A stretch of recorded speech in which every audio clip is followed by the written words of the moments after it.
Testing, 1, 2, 3. Testing, 1, 2, 3.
Marcus Speaks.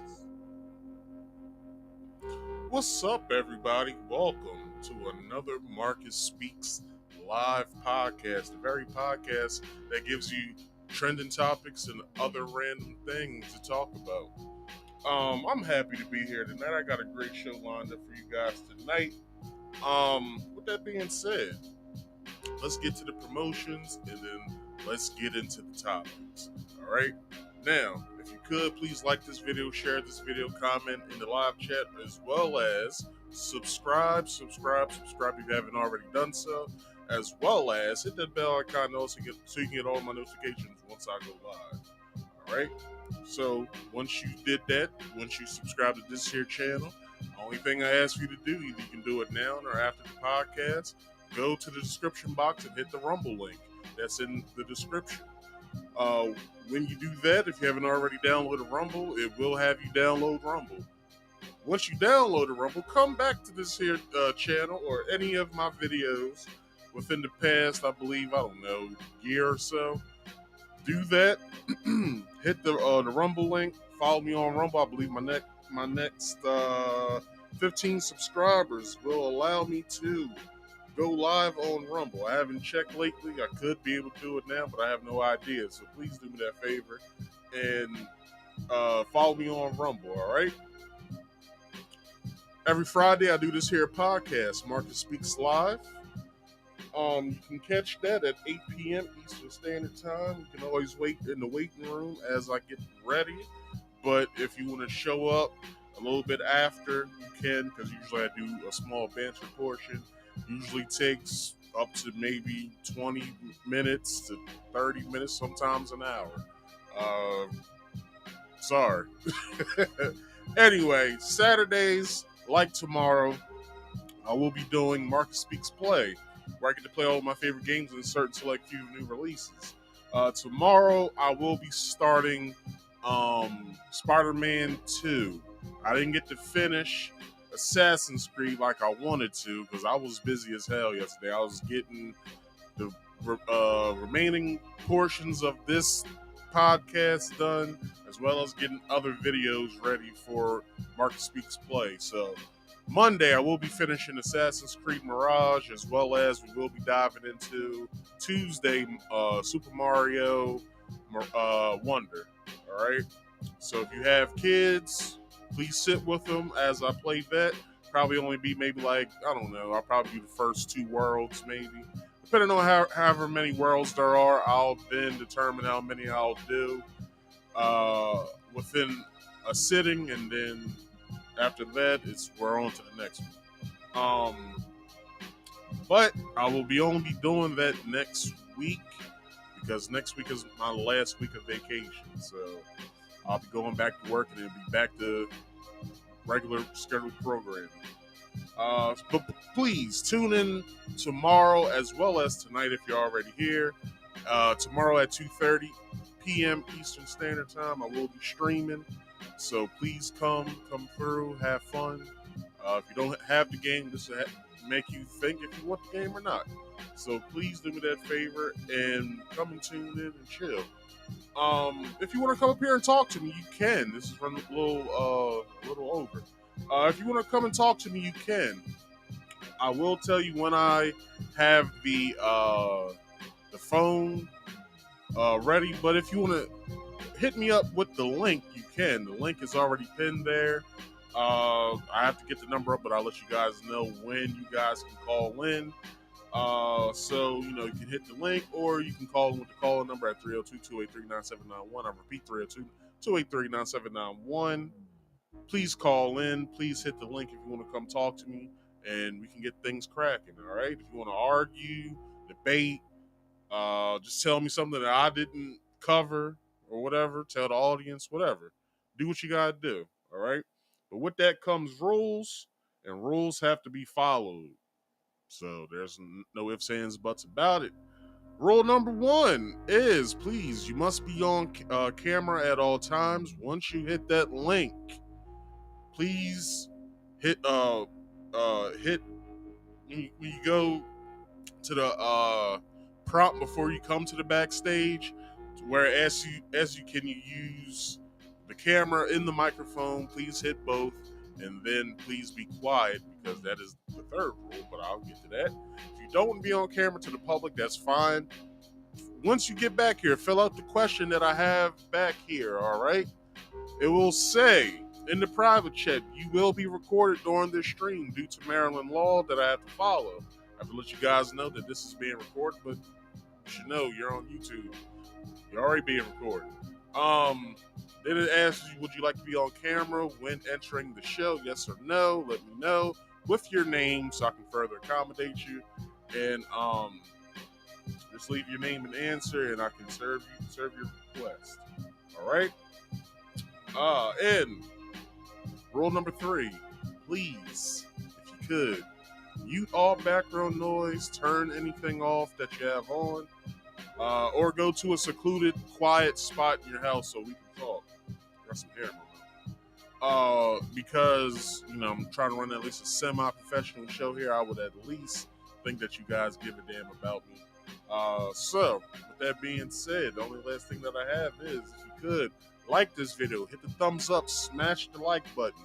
Also, subscribe, hit that bell icon to all, as well as comment in the live chat. I will be paying attention to that. I will be answering you guys' questions or rebut anything that you guys have to say. And if you could, share this to your social media, your family and friends, and whoever the hell you care about, all right? We're going to have fun here tonight, people. I want you guys' opinions on everything that I'm talking about tonight. As well as, if you have ever watched my show, you know that I like to play videos. It helps me further my point of what I'm talking about, so you guys can get a better understanding of what the hell I'm talking about. So with that being said, I have to tell you guys what fair use is, not just because I have to, only because I'm trying to follow the U.S. fair use law, as well as any other country that this is broadcasted in, as well as YouTube terms of service and policy. So, with that being said, instead of me telling you exactly what it is, why don't I let someone else tell you exactly what it is, which is basically me. Go ahead, take it away. Hello, everyone. I'm going to tell you about fair use. It's the law. Warning. Federal law allows citizens to reproduce, distribute, or exhibit portions of copyright motion pictures, videotapes, or video discs under certain circumstances without authorization of the copyright holder. This is called fair use and is allowed for purposes of criticism, news reporting, teaching, and parody, which doesn't infringe of copyright under 17 U.S.C. 107. All right. So that was fair use. So I don't know if I have to say fair use before every video, but I'll do it just because I haven't done it before. I'm gonna test it out tonight. So with that being said, how about I put some music on to get the mood going and turn the theme music on. All right. All right, cool. We in here. All right. So, first thing that I want to do, I'll do banter. So let's hit the banter portion up. Small banter. Okay, so the setup of this video. So, I came across this video on, I believe it was Facebook. So, I was listening to it. I was like, this shit is crazy. So, basically, a young lady, I guess is in college or something. I don't know. She started to have a crush on a what do you call these guys? A trainer, a personal trainer. So he started gaining a crush on a personal trainer, to the fact to where it started getting a little scary. She started stalking his ass. I shouldn't even be trying to set this up, because you'll see in a minute exactly what the hell I'm talking about. So, without further ado, take it away. Y'all been telling me to look at this. Come on. It's about this guy named Coach Kells, and supposedly he has a stalker? We're not about to keep doing this shit. I'm not about to keep doing this shit. Okay, no. Listen. There's nothing to listen to. My phone is dead. I don't give a fuck. You're trying to lose your life. Are you listening? You're trying to lose your life. Okay, well, first, you're trying to lose your life. Relax. Okay. So, to basically stop the video for a minute and talk about what's happened. So the trainer, I don't know the trainer's name. I'm pretty sure the gentleman Derek will tell us who the guy's name is. So, from what I gathered from this story, and I was going to talk about this last week until that viral video popped up about the lady that thought that she looked too good to go into the Cheesecake Factory. More on that later, all right? So, I was gonna cover this last week, but the Cheesecake lady seemed much better to talk about, for the simple fact that, hey, It was a bunch of bullshit. I like delving into bullshit, so let's talk about the bullshit. So, okay, so far, the trainer seems frustrated. He's like, yo, you trying to lose your life. There should be no reason why you're showing up at my job, texting, calling, whatever the hell she's doing to gain his attention. Obviously, he isn't the audience of which that likes this type of attention. So let's go further on and see what else he has to say. I don't care. What does that got to do with me? I'm going in the library. The library? There's no library at my school. The school you just fucking followed me from. I go to that library. Sure. It's behind You were just at my school. Okay. And when I pulled off, you pulled off. And then when you try to follow me, I'll pull behind you. Because at this point, I know your car. Because I'm going to the Why do library. you know what school I go to? I'm going to the library. Why do you know what school I go to? I go to school too. Why do you know what school I go to, and why do you know my schedule? That's a little weird. How the hell you know this man's schedule? All right, so I only have a second left on that, so I'm gonna jump to the next spot so we can talk about that. So yeah, so I guess she's showing up unannounced at his job or at his school or whatever. And you know, I wouldn't take too kind to that either. Like, you know what I mean? I don't know you showing up to my job or, you know, my school or whatever. Look, lady, I don't know you. I don't want to get to know you because it seems as though that you're stalking me. This seems a little scary. I might have to protect myself. So why is it that you're sitting here doing this? Of which I wouldn't ask, for the simple fact that she's a stalker. Any type of attention that you give her is a lead way into her going, oh, well, he must like me. Let me keep this this behavior going, right? With that being said, it's like, dude, I know calling the police might sound a little like crazy because they won't believe you, and they'll probably be like, well, you know, you're a big, strong guy. You know, why are you worried about a little lady for? And it's like, that's not the case, officer. The case is this. I'm being stalked. I don't know this girl. I'm fearing for my life because I don't know what the hell she wants to do. And that's it. An ex-girlfriend of mine, she wasn't stalking me. She just was upset that we broke up. Fucked up way how we broke up. I'm not getting into it. But my birthday was coming around, and she downloaded one of those like apps where you can text people from, and you can have like an anonymous number or whatever. So I started getting these texts or whatever of somebody that I thought that actually was trying to take my life. They was like, yeah, at the party that you having, I'm gonna kill you, nigga. I'm like, what?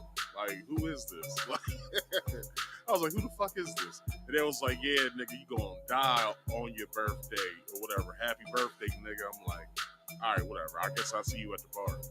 So, this went on for approximately, I don't know, 2 days. 2 days. So 2 days, this goes on. I'm like, you know what? Instead of me trying to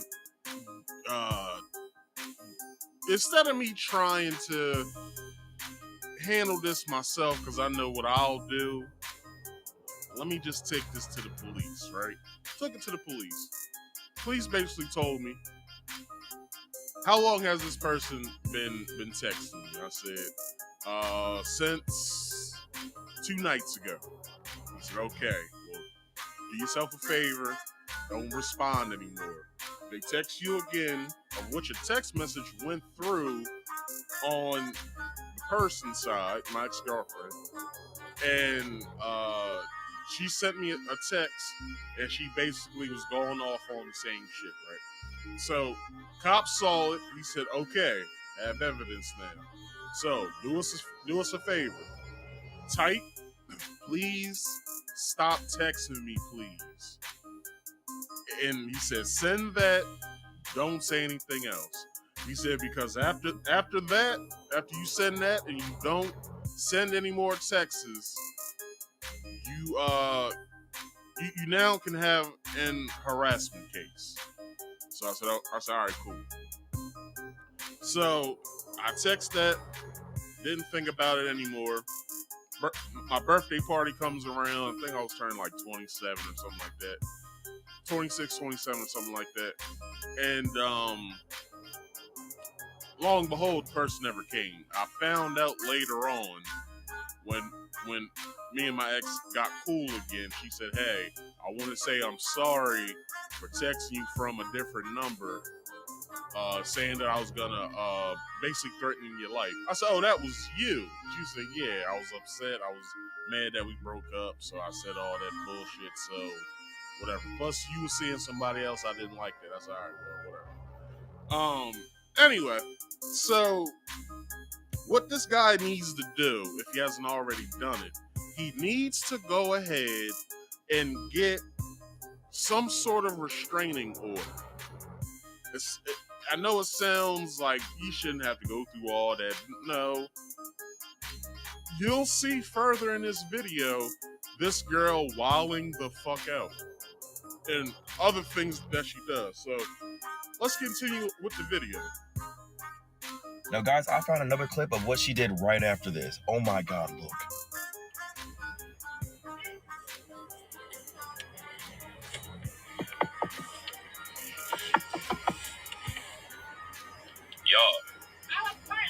So that's Shorty knocking on his window.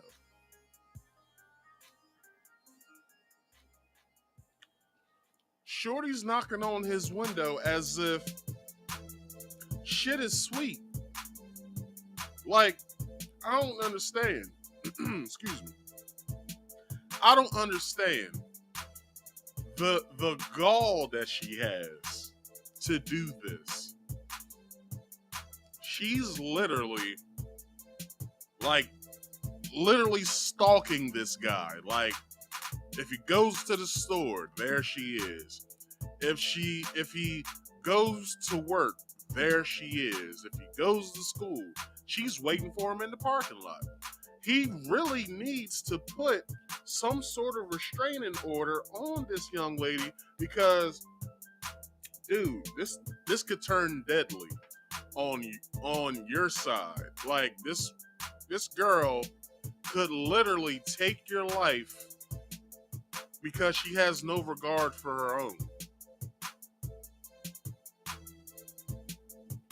Like, it's crazy that that's happening. Like, she literally is showing up places that she can find him at, so they could spark some sort of relationship, I guess. I don't know. This shit just seems wild to me that this is going on. Like, what? Like, I can understand. Like, this is what I can understand. I can understand the girl smitten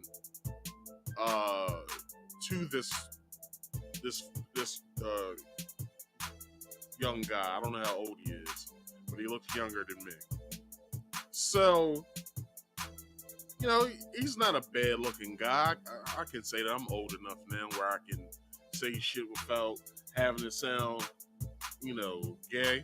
Pause, nigga. All right, I'm sorry. Maybe I can't. So, with that being said, let's see exactly what's going on right here. I'm part of the club. Y'all, what the fuck? What's the note say? What the actual fuck? What's on the note? What is this? What is this? Is this life? So she wants him. What is this? This is not real life. To read a note that she wrote to him. It gets worse. It gets way worse. Let's continue. It can't be. It's real. She tried to open the door. She tried to open the door. She Shorty. tried to open Shorty. his door. No. She tried to open his door. Like, I don't know if this girl has a death wish. Because, number one, if you're anybody trying to get my attention, and I'm not paying any mind to you, and you come up, look, as soon as you come up to my car, you're already writing your death wish. That's number one. I had to tell my mother this years ago. She got people walking up to my car and shit, right? She got people walking up to my car that she knows that I've probably seen when I was younger, but I don't remember this person. So I'm agitated at this point, right? Walk up. You remember that? I'm like, yo, who the hell do you got coming up to my car, yo? Nah, look, I'm sorry that I got this attitude, but I don't know you. Please back up from my car. All right? Now, who are you again?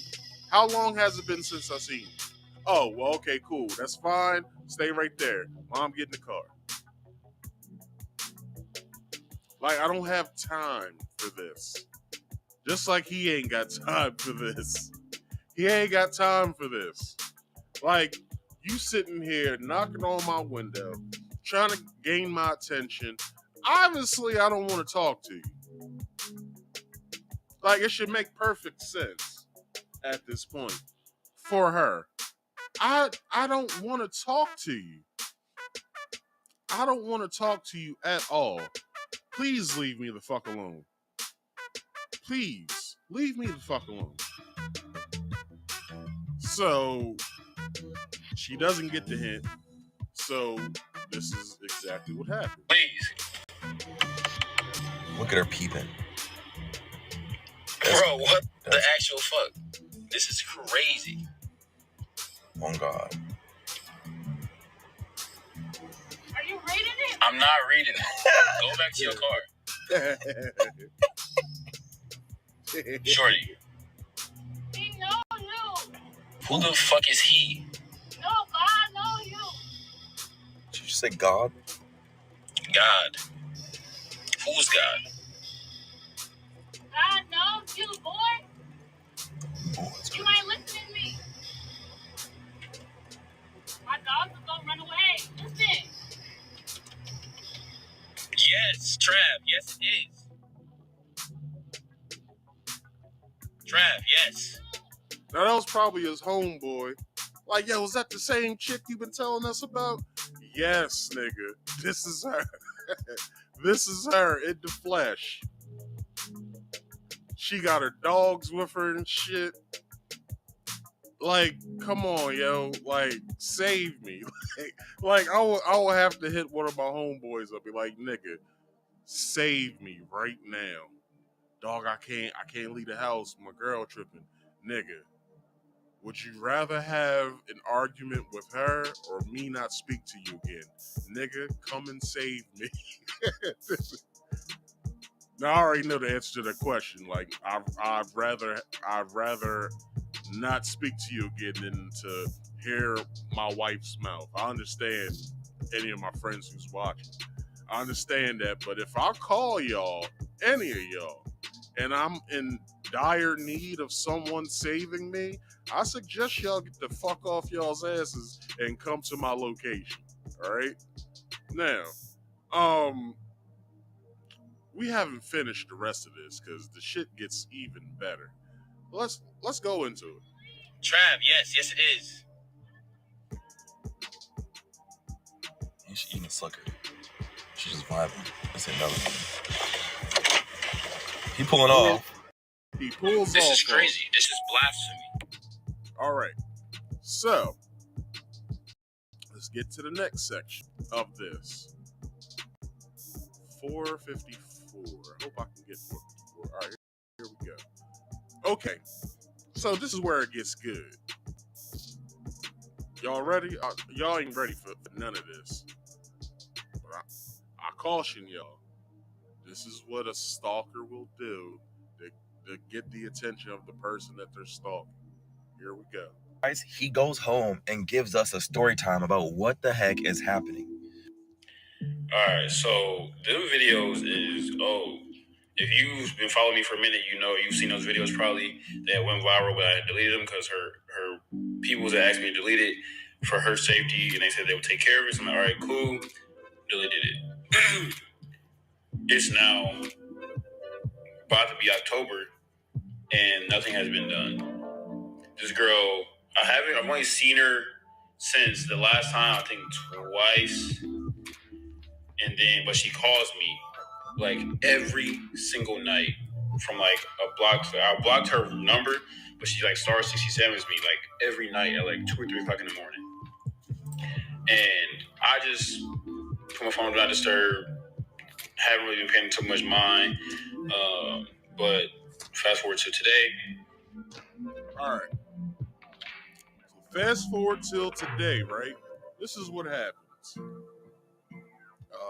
10, 11.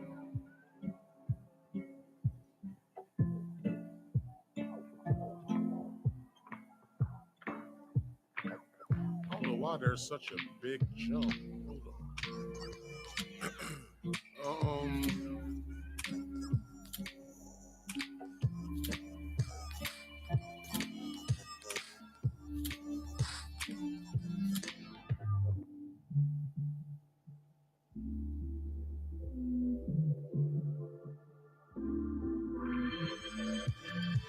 Matter of fact,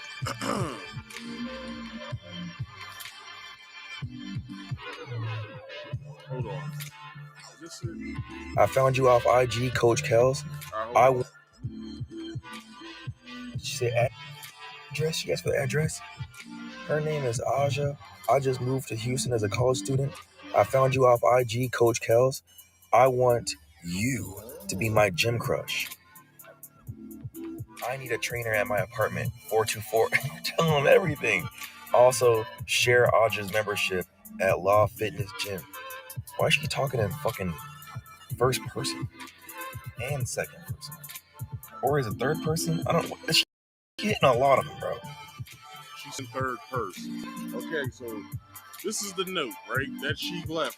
She basically sent him a package to his house. This is by stalking him. She followed him so much, she found out where the nigga lived. So she wrote him a note. That was the note that she was holding up to his window. Sent him some things as well. All right. Also, she put in her address of where she lived, so he could come over and smash some cakes. But he doesn't want to smash her cakes. He doesn't want anything to do with her. So it gets worse. Here we go. Can you meet me at my apartment? Drive behind to take fitness classes on Highway 290 Northwest. Aja thinks Kel is cute. I will remember each other. Get to know each other. Hang out after sessions at More Fit. I have a white car. You telling them everything. Train me, pretty brown female. That's not the type of training she's talking about. That's not the type of training she's not. Because I did a podcast topic about this, right? I did a podcast topic of a guy explaining when y'all in a relationship, let's say y'all doing good for y'allselves, let's say, y'all are marketing managers, or, y'all just became lawyers, or y'all have been lawyers for a little while, maybe, something where either you're doing well at your job, got some money in the bank or whatever. Let's say you meet a female, let's say she has a personal trainer, right? Or she gets a personal trainer because maybe she's been talking to you about how, she's getting a little fluffy in her midsection. She wants to be slim and cute again for you because, that's the way y'all met, and she wants to keep it that way so you don't see other women as attractive, right? That guy said when he spoke to some of his personal trainer friends and just personal trainers in general he basically asked the question, hey, do you smash any of your clients? And all the personal trainers said, yeah, any woman that I'm training, I'm probably fucking or have fucked or will be fucking soon. And then the guy asked, are any of these women in relationships? He says that the trainers said, if not all of them, some of them are married or in a relationship, and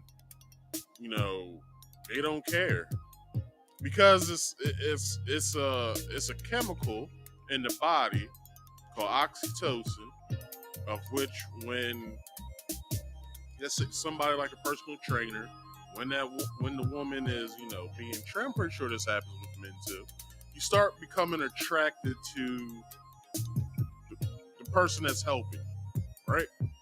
So with that being said, these women are getting trained by these men, stretched out, by them or whatever that personal trainers do. They now find a personal affinity for these people.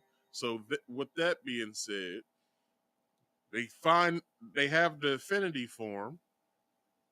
So everything's game at that point.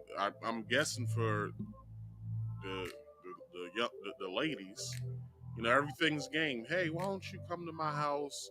Let's have some smoothies or whatever the fuck a woman would say to get a man back to her house, right? After workout, you need to take a shower. You want to take a shower with me? So whatever. So okay. With that being said, I'm guessing it's just a thought. I'm guessing she wants to be trained by this man. Well, what she already has an affinity for this guy. Well, I'll show you exactly why this is so creepy. Here we go. You talking about that kind of training, bro? I like you in apartment sessions 1-on-1. Come over, workouts at my place. Yo. Right. There was a picture that she took from our grand opening back in February. All right. So this is how she got my number. So she originally started stalking me over a year ago, like through. Okay, so let's put that in perspective.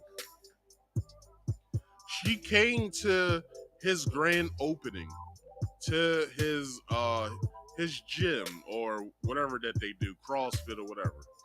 I believe he's the gentleman in. I believe he's the tallest one, so he's this guy right here. So, it's the grand opening. You see all the fellas that are the trainers. You also see the young lady that's also a trainer, which she got a fat butt.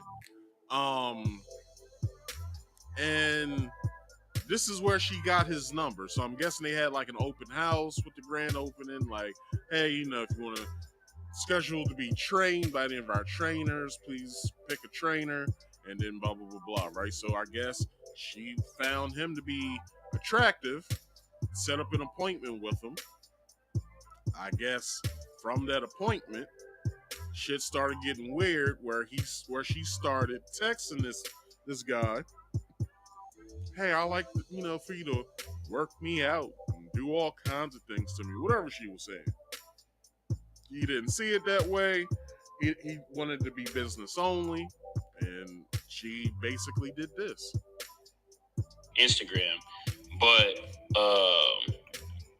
I didn't never really see her in person. She had like a couple pictures on Instagram, so I never really knew what she really looked like, so I wouldn't pay much mind. She moved to Houston, and she came to our grand opening in February, and she came up to me in person and asked, could she get my number so she can contact me about training? I'm like, oh yeah, cool, whatnot. Not really recognizing who she was. Fast forward, some motherfucking business card shit. That's fucking wild. Relax, bitch. Relax. So she gave him a business card of hers. She has a cosmetic brand called Relax Bitch Cosmetics. I will have to say that is probably the best name for a cosmetic brand. Relax Bitch. Like, come on now. I can just see the commercials. You know what I'm saying? It's a girl, it's a black chick having a bad hair day. Her homegirl comes in her room or whatever.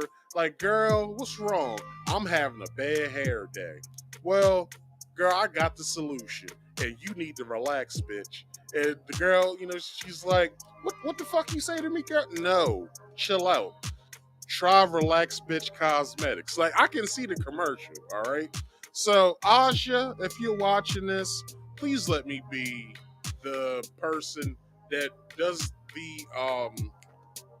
the cure for your commercial. Because with that commercial that I just did, just off the top, would gain you customers like this.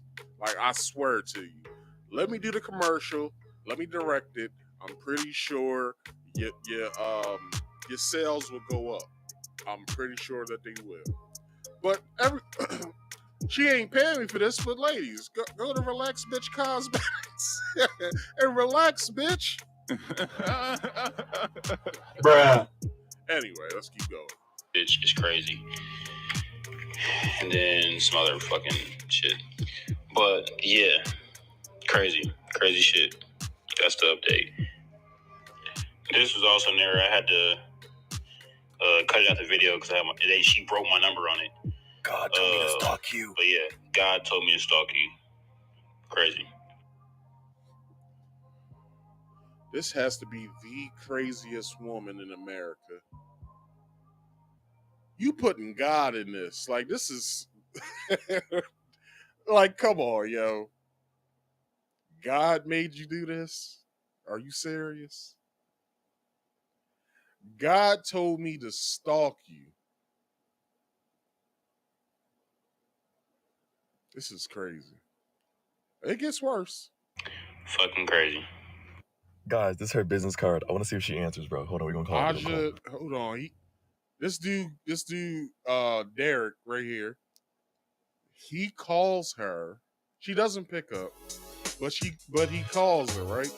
Because all of her information is out there to fucking, you know what I'm saying? Like, she's giving this dude all of her information, emails, phone number, Twitter, or not Twitter, Instagram, OnlyFans if she has it, I don't know. All the information that she could possibly give this dude, she gave him. And it's crazy. Like, this is just nuts, to say the least. All right, now let me get to my original timestamp. I need you guys to see that.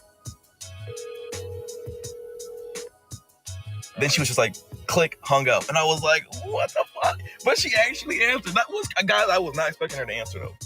Okay, now earlier, he said that she pulled up to his job and they were arguing and bickering outside. He gave us the video for that, so we're going to watch that. Stop coming up here and harassing him. I get cash. What are you talking about? You look stupid. How do I look stupid? I don't even know your name. You don't need to. What's your name then? You don't got a name now? You don't know what I paid for, baby. Don't go through my credit cards and my debit cards. You don't know what I do. If I was holding like relax, bitch, and I was through some hair cream at her, and you know what I'm saying. Anyway, that was a bad joke. I can do whatever fuck I want to do. I paid for all this shit. What are y'all talking about? Where Whitney at? Bring her outside. Right here. Bring Whitney out. Whitney not available right now. No, Whitney not available. She busy. Why she not available? Because she got a lot of business to handle. No, she owns the business. Yeah, she do. Where is she? Bring her out. She handling her business. Yeah, well, I gotta handle it now. So what is y'all arguing? You're not a member So here. what is you arguing for, though? I'm not arguing. I'm just letting you know what it is. I don't know you. All right. So, you know, she's arguing with his co-workers. So hold on. That's as close as I can get it. So it keeps going. How are you gonna get rid of her, bro? I don't know what are you gonna do about this, bro? Now, someone sent him a comment and said, why don't you just like stop talking to her? Like cease all connect. Don't respond to her no more. My sentiments exactly. You are basically giving her all of the attention that she wants. It doesn't matter if it's negative attention, you're still giving her attention. So why, if you have this woman stalking you and you don't know her from a can of paint, like you basically are not in any way attracted to this woman. You keep texting her. Like I said earlier, all he has to do is type, please leave me alone. I don't find this to be amusing at all. I would like it if you stop texting and calling me, right? After that, if it keeps going, all he has to do is go to his local police station, which one's closest to him, and let them know what's going on. Like, hey, like, you know what I'm saying? I've been dealing with this girl. She's been stalking me. She comes to my job. She comes to my school. You know, I'm just trying to live a decent life. I'm trying to do, you know, the best thing possible for me. Can I, like, get a restraining order? Like, what's the, you know, the steps to have that done? I have the girl's information as far as like phone number and whatever. Can I give you guys that? Maybe you guys can contact her and let her know that I'm not comfortable with her showing up to my job and, you know, whatever. I don't want any dealings with her. That's all he has to do. After he does that, everything else is out of his hands. All he has to do is sit back, chill out. Because after he tells the police exactly what they need to know, and maybe they could contact her, right? And be like, hey, this is Officer Garnett from wherever he's from. Let's say he's from, I don't know, let's just say Atlanta. I don't know.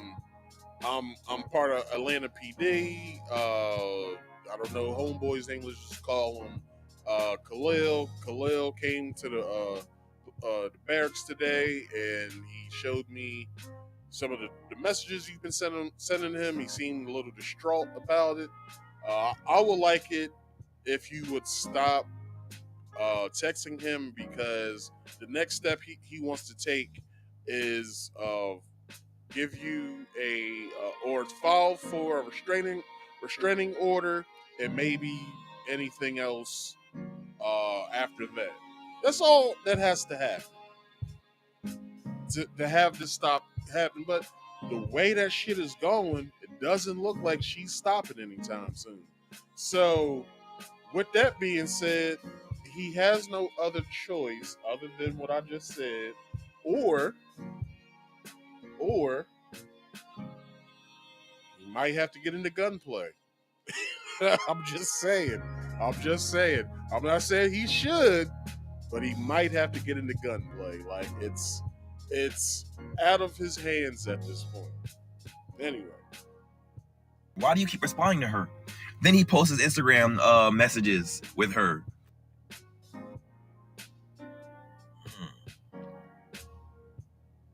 Oh, damn, 2022. Look, oh, damn. Bro, she's mentioning you every day. Whoa. Your living room in Houston. Where are you living? Oh, can I book an appointment? I'm not taking clients just yet. Let me know soon. Membership link to. I signed a fitness seminar online from your page. See my name? Damn. Oh my God. Look. Oh my God. Did she ship on Christmas? No. That's crazy. Now she's just calling. Wow. Now it's just next year, January. What gym are you doing walk-ins? He said, please stop booking calls. I don't care, bro. If you really want her to stop, you should just block their account. I don't know why you let this go on for so long. You should have blocked this account by now. All right. So, what we have is a failure to communicate. He allowed this to happen for as long as it did. And honestly, it's his fault at this point. Like, it's his fault. Like, it's no reason why he should be getting calls, text messages every fucking day and he's not answering them. Why not just block her? Like, I understand that, like, some people, like myself, like, I don't block people. I just unfollow. Like, it's no, like, it seems too much to unfriend them and then hit the block. I'd rather just unfriend you and leave you out in the atmosphere somewhere. Like, I really don't want any dealings with you. But he chose to do what he did, and that's what it is. So, hopefully he hasn't gotten any more calls or whatever, but I'm pretty sure he has. But let's hope that didn't happen. So that concludes the small banter portion of the day. It went a little long, so medium banter, I guess I could say. I don't know. Let's get into the main topic of tonight. So, the main topic of the week, to me, I would say, is, the overview is, Carlee Russell faces 1 year in jail and to pay $18,000 in restitution. So, this article I get, okay, before I do that, I should have did this in the beginning of the show. All articles and videos are credited in the description box below. All articles have been altered from its original form due to plagiarism, but I'm only reading the article, but I had to fix the article because of either misspellings, punctuation, or grammar issues. So, anyway, all articles are credited in the description box. All videos are credited in the description box. Okay. So, this article I get from People. Carlee Russell found guilty in kidnapping hoax case may face 1 year in jail and $18,000 in restitution. So, here's the video of basically the news in the area talking about the ordeal. So here we go. A Hoover municipal judge has found Carlee Russell guilty of 2 misdemeanor charges for the staged kidnapping in July, which made national headlines. And the judge also recommended Russell pay restitution and serve a year in jail. ABC 3340's Valerie Bell was there in the courtroom today, and she joins us now outside the Hoover Public Safety Center. And Valerie, Russell's attorneys are fighting to keep her out of jail. Muriel, Carlee Russell's attorney says he is totally against jail time. While she admits to the hoax, she pleaded not guilty before the judge's ruling, so the case can be appealed to circuit court. Russell appeared. All right, I just got frustrated. How in the hell do you plead not guilty over bullshit you did? Like, there are 2 forms of evidence that you did this. The first form is the phone call. That's the first form of evidence. Second form of evidence that basically you did this shit was you were gone for 48 fucking hours.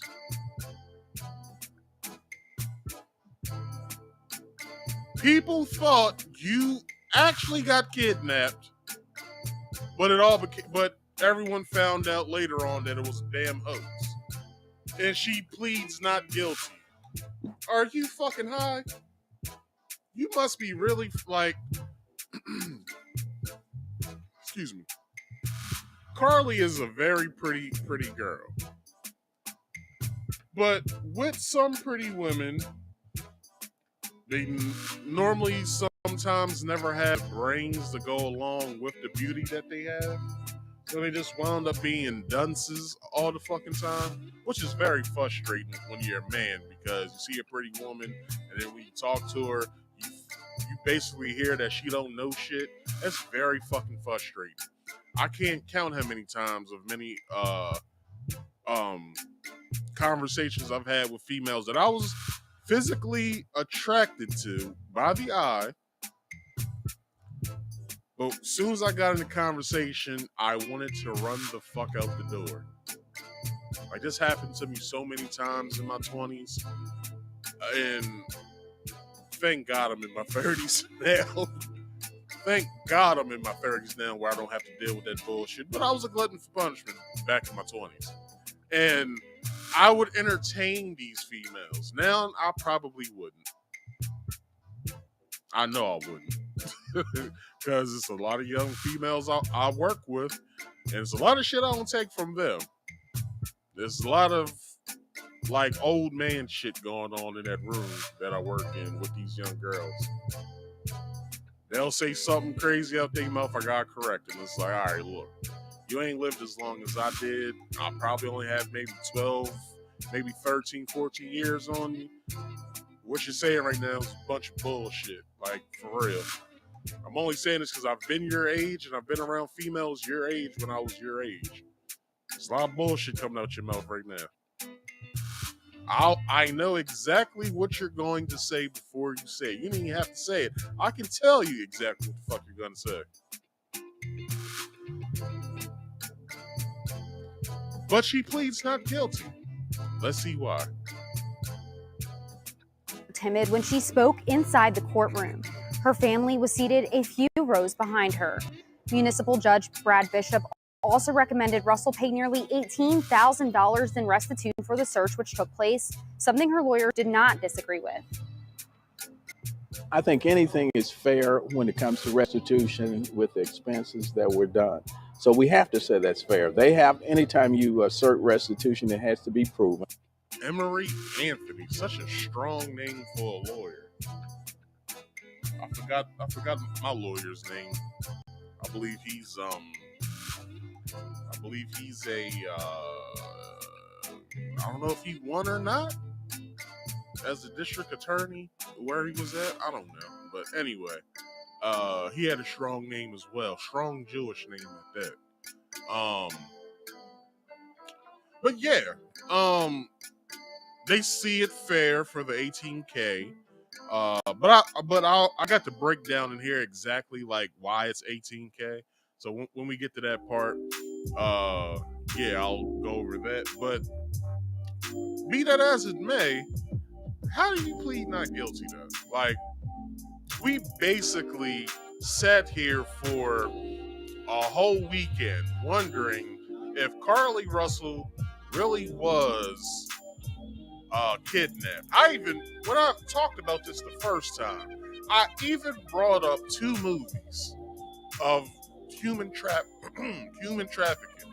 One of them was what was that Liam Neeson movie? Taken. Yeah, it was Taken, which was one of her favorite fucking movies. Was Taken, and also brought up Trafficked, the movie with Omar Epps, Paula Pattinson, I forgot, and Laz Alonso, and I forgot the chick's name. That's the main characters in the movie. But yeah, I brought that movie up of how you know, usually when people are trafficked, they're trafficked in their city, or if they go abroad somewhere or something like that, blah blah blah blah. Like, I was breaking it down until she came out with her statement. We'll be getting into that later as well. And it's like, I was fucking, like, for me to do this, I was like, this is fucked up. People saying that this shit, like, and it finally comes out that it was a hoax. But I do remember coming back and saying, shit was a hoax. Look at this. Blah, blah, blah, blah. This and that. Blah, blah, blah, blah, right? And we're here.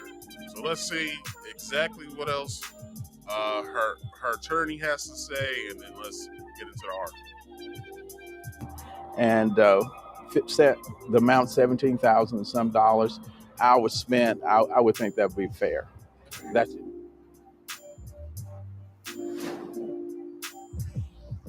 Anthony says the truth of why Russell faked her own kidnapping will eventually come out. He says right now they're focused on keeping her in a good mental state. Live in Hoover, I'm Valerie Bell, ABC 33. Thanks, Val. But why wait? Like, why not just have her come out, make a statement, so the people who were actually, worried for her can actually rest easy now. Like, it's like, damn, you took us through a fucking emotional goddamn roller coaster. Like, I even was sitting here like, yo, if this happened to my sisters, yo, if this happened to my niece, like, I'll go the fuck crazy, blah, blah, blah, but we find out that it was a hoax. Now, I'm not saying none of my female family members at that do any of this bullshit, because they know if they go missing, ain't nobody looking for their black ass. But that's besides the fact. Just saying, all right? We'll look for you, but ain't nobody else looking for y'all. Y'all know ain't nobody else looking for y'all. Anyway, let's get into the article. Okay, so let's get my pictures ready so I can get that going. All right, Carletha Nicole Russell, or Carlee Russell as we all know her, the woman who went missing after claiming she was kidnapped, has been found guilty. On July 28th, Carlee Russell was charged with 2 misdemeanors of false reporting to law enforcement and falsely reporting an incident after orchestrating a kidnapping hoax. The 25-year-old nursing student appeared at the Hoover, Alabama Municipal Court on Wednesday afternoon after pleading not guilty.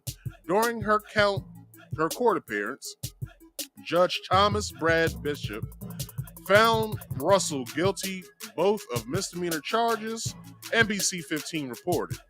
Under Alabama law, Russell could face 1 year in prison, 6 months for each charge, plus a fine of $831. Hold on.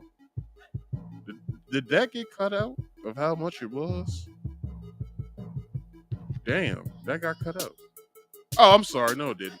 A fine of $831. Okay, so as well as restitution in the estimated amount of $17,974.88, which basically rounds up to $18,000. Following the Wednesday ruling, Russell's legal team, led by attorney Emory Anthony, said he would appeal the case to the circuit court, where it would be heard anew by a jury. Which, come on now, like, come on, Mr. Emory, let's talk to you for a minute. Let me find my place real fast.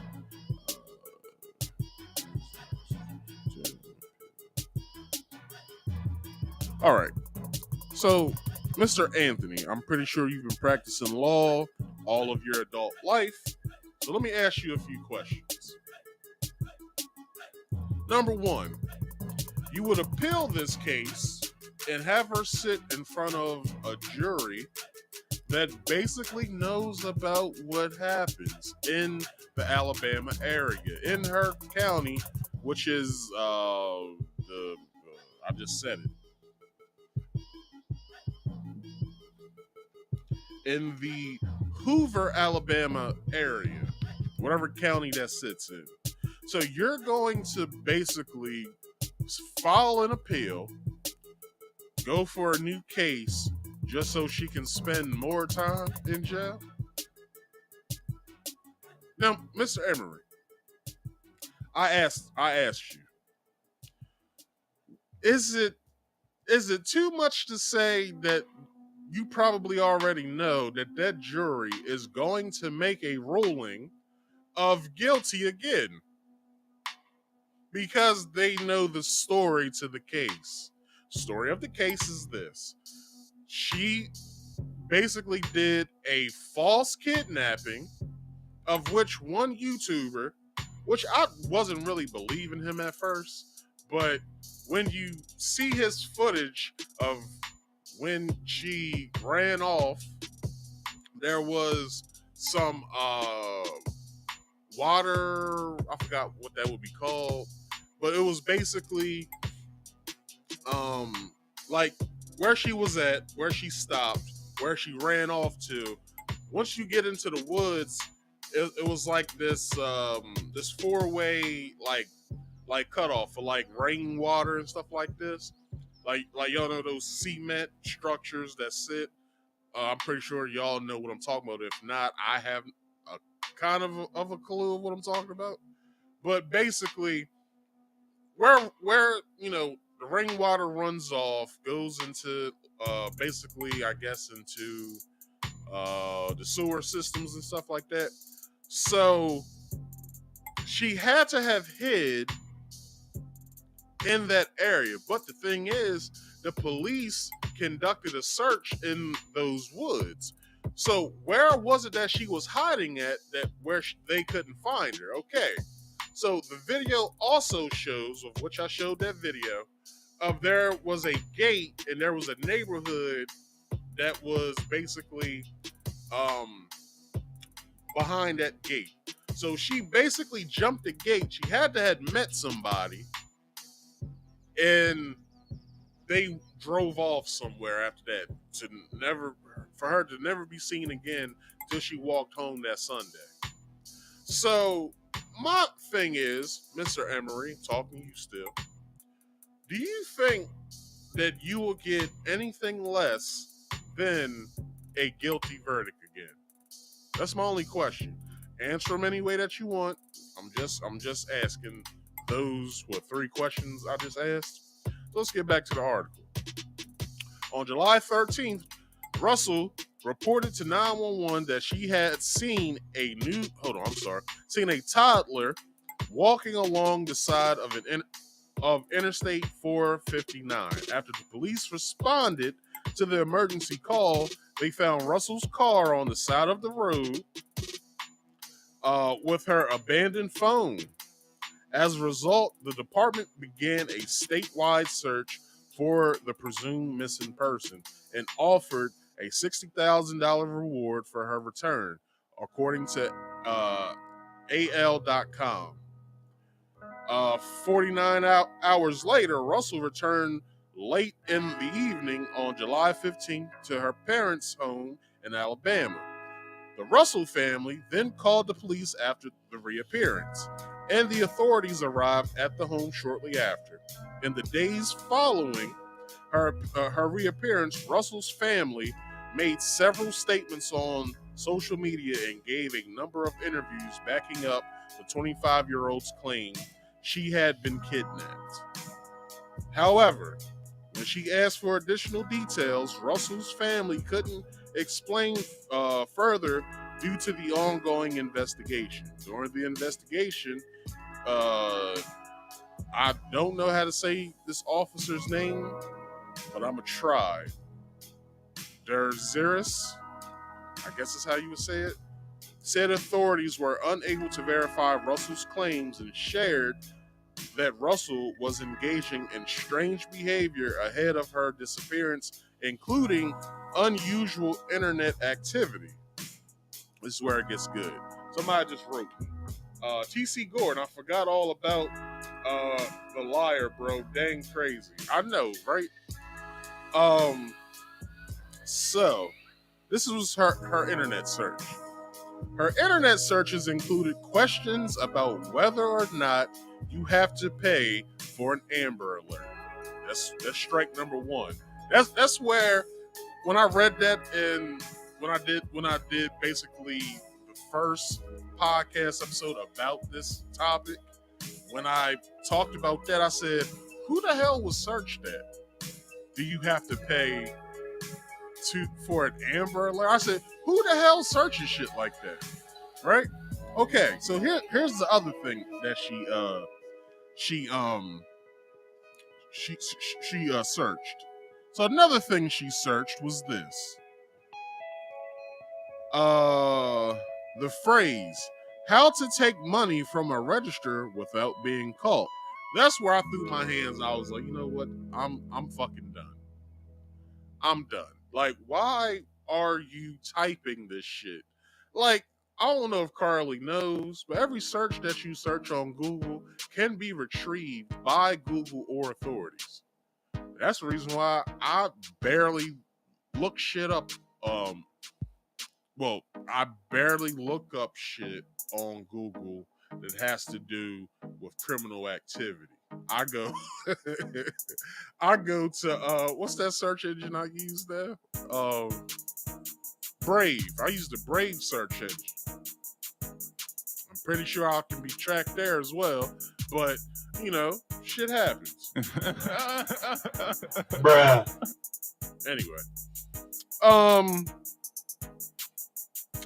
as well as searches for the movie Taken and sales for a one-way bus ticket from Birmingham, Alabama to Nashville. Scheduled for the night she vanished. The following week, on July 24th, Russell released a statement with her attorney admitting that she had staged the kidnapping. Hoover Chief of Police, Nick, we'll call him Nick. I'm not going to say his last name anymore because his last name is crazy to try to pronounce. All right, Officer Nick shared the admission on behalf of Russell's attorney during a press conference. I will say that police officer, that the chief of police, every time he made an appearance, that nigga was dapper. That's all I gotta say. Like, that motherfucker, like I said when I spoke about this the first time, his wife must go with him to pick out his suits, because his suits, look, although they were loud colors, but they look nice on him. Just saying. Just look up Carlee Russell, or Chief of Police of Hoover, Alabama, when talking about Carlee Russell. Look at what he's wearing. You will be like, damn, homie a little sharp. I ain't even gonna lie. Anyway, be that as it may. What was I talking about? I forgot what the hell I was talking about before I went on that tangent. Anyway, Officer Nick shared the admission on behalf of Russell family during a press conference. There was no kidnapping on Thursday, July 13th. My client did not see a baby on the side of the road. My client did not leave the Hoover area when she was identified as a missing person. My client did not have any help in this incident. Pause. Ain't no fucking way, boy, that she didn't have any sort of fucking help with this. No way she didn't have any help. TC Gordon says, let me bring your comment on screen. That's what we do around here. TC Gordon says, had my mama about to cry, shaking my head. I knew something was fishy. Like at the lake family, she played country for a week, right? Goddamn right. And then Life in Haiti with Marie as cry face. No need to cry, Marie, because this girl ain't nothing but a liar. Nothing but a liar. Anyway. Okay, she didn't have any help with this incident, which I believe is a lie. That this was a single act done by herself, wrote Anthony. My client was not with anyone or at any hotel with anyone from the time she was missing, continued Anthony. My client apologizes for her actions to this community, the volunteers who were searching for her, the Hoover Police Department, and other agencies, as well as to her friends and family. Let's stop there, right? because she had the FBI looking for her. Not just Alabama State Police, not just Hoover Police Department. She had the FBI looking for her. Now, the FBI, or the Franklin Beverly Institute, I should say, she basically had them come off of whatever cases that they were, doing, such as, probably looking for a mass murderer somewhere in Hoover or wherever, or within the county or the state or whoever that they probably may be looking for or got, doing a sting operation on, getting information before they get somebody or whatever in federal court. She pulled these resources for entirely no reason. She didn't have to. Like, all she had to do, in which they said that this possibly came from her boyfriend. I don't know if he's not her boyfriend anymore.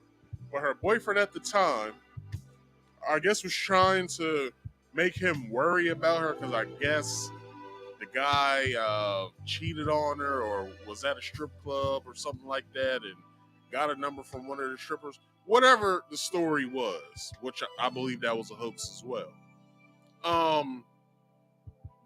It was no reason for her actions at all. Just because you got upset at your boyfriend doesn't allow you to then go, I got the idea. I'm gonna stage my kidnapping in hopes that my boyfriend comes looking for me.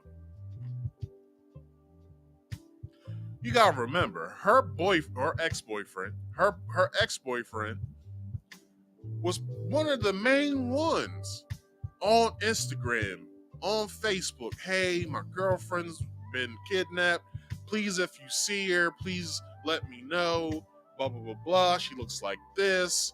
Please let me know if you have any information, right? The boy was going to bat for her, like, yo, like, this girl, she's missing. We had an argument, blah, blah, blah, blah. This, and that. I'm worried for her, right? Probably was everything that she needed as well. To have her go, damn, he really does love me, right? And then, come to find out, all of it wasn't true. All of it was not true. To where he goes, oh, hell no. Are you fucking serious? I basically went to bat for your ass. And this was all staged. He broke up with her right after. He said, nah, dog, you ain't about to sell me for a fool. I will not. He said, I will not fucking do this again, all right? And, the rest is history. Anyway, on Friday, July 28th, Russell turned herself in to the police department and then bonded out. She was then charged with two misdemeanors. As a result of the admission to orchestrate the disappearance, officer or sheriff or Chief Nick shared his frustration that Russell was charged with misdemeanors and not felonies. I share the frustration, but existing laws only allow the two charges that were filed to be filed, he said. Her decision that night created panic and alarm for the citizens of our city and even across the nation, of which he had everybody up in an uproar. People was crying, such as what T.C. Gordon said. His mama was crying because it was a sad story. Like, a girl's on the side of the road following a fake toddler. To then, when police show up, she's not in her car. She left her wig. Now, one thing that I know about black women, one thing I know, they don't leave they fucking hair behind. They don't leave their hair behind, goddammit. As much money as they spend on that damn hair, you think they're gonna leave their fucking hair behind? You goddamn crazy. That was one of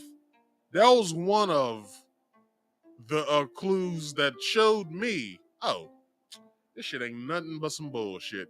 Because not only that, Shorty went to the store and got some Cheez-Its. And was it Nutri-Grain bars? She got Cheez-Its and Nutri-Grain bars. This is right before she staged the kidnapping. Now I know y'all saying, well, you know, Marcus, she gotta eat. That shit was funny. Y'all probably said she gotta eat. You goddamn right she gotta eat. But at the same goddamn time, like, really? Really though? Cheez-Its of all things? TC Gordon says, last thing, bro, I've had women think I was cheating and got mad and called the police on me, which is not right. It's not right. You should be not with those women right now. I hope you made the right decision. But faking a kidnapping is just out of order. You goddamn right it is. There should be no reason why you get so mad that you stage your own kidnapping. Now, I'm gonna tell. I just got a thought too. This is probably why she probably did that. Number one, the police go to her family. Hey, is there anybody that you're seeing? Somebody that she might be connected with that might seem like a little off or something? Then the family will go, no, we don't know anybody that she's, that will be after her, but she does have a boyfriend. Bingo. That's all that they need. All they need is a name and an address. And they coming to him. They gonna come to him, arrest him. You're a suspect in this investigation of a missing person of Miss Carletha Russell. And he's gonna be it. Which didn't happen. I'm just painting a picture of which he probably would have been in lockup until now. Like, fuck all that. Hey, I staged it all. They wouldn't have let him go after that because now they want to know, is he in on it? That's what they would want to know. Is this man in on it? Does he know anything about it? What led up to these events? That's the questions that they would be asking. The police, I mean. Up until now, them finding her guilty of her stating, I did this all myself, didn't have any help. We're talking July. It's now October. What's that, a 4-month span? The boy would have been getting out like, what the fuck, yo? Like, I didn't do this. Like, this isn't something that I would do. Like, why was I arrested for this? Like, this makes no sense to me. Doesn't make any sense to me either, sir. But you gotta understand this. It's just what it is. It's how America works, basically. Anyway, let's finish this part of the article so I can get into this Candace Owens thing. So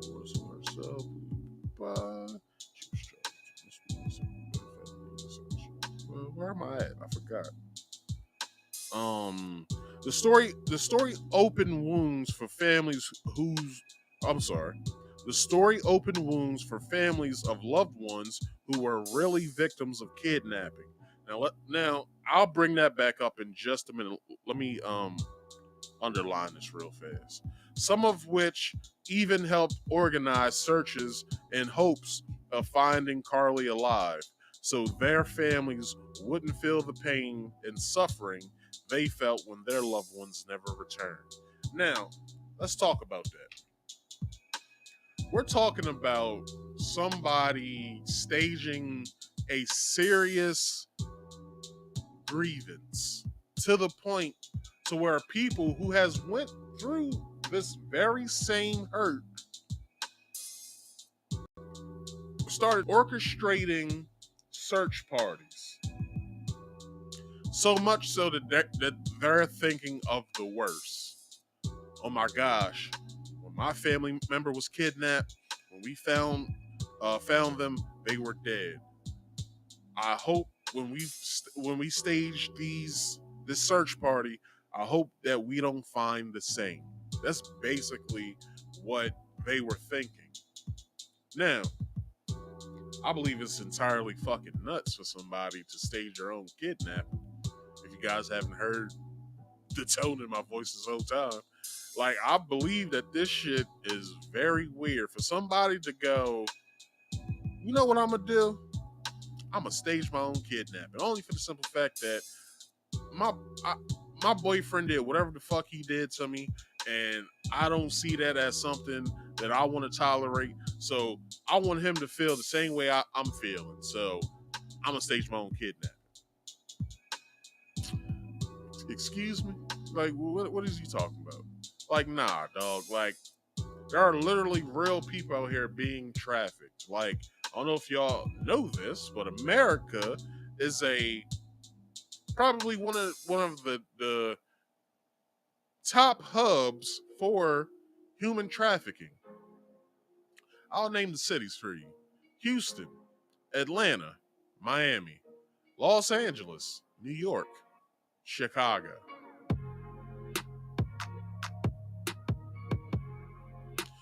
These are some of the biggest hubs for human trafficking.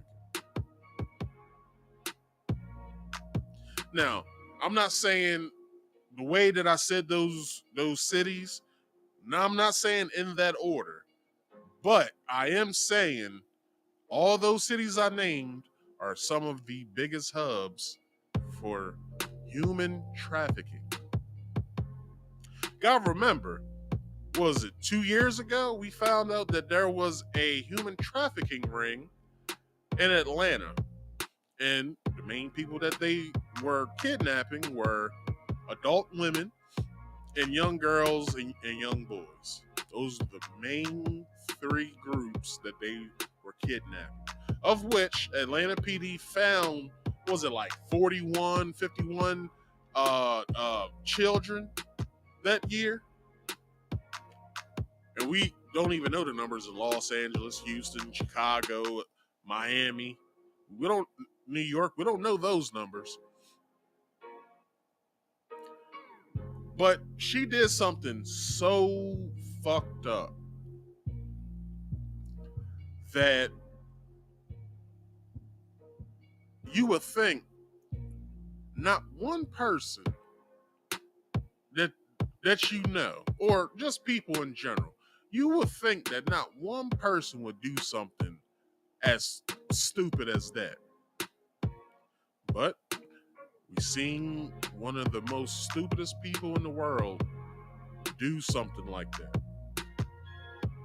And her name is Carlee Russell. Now, let's get to this next part.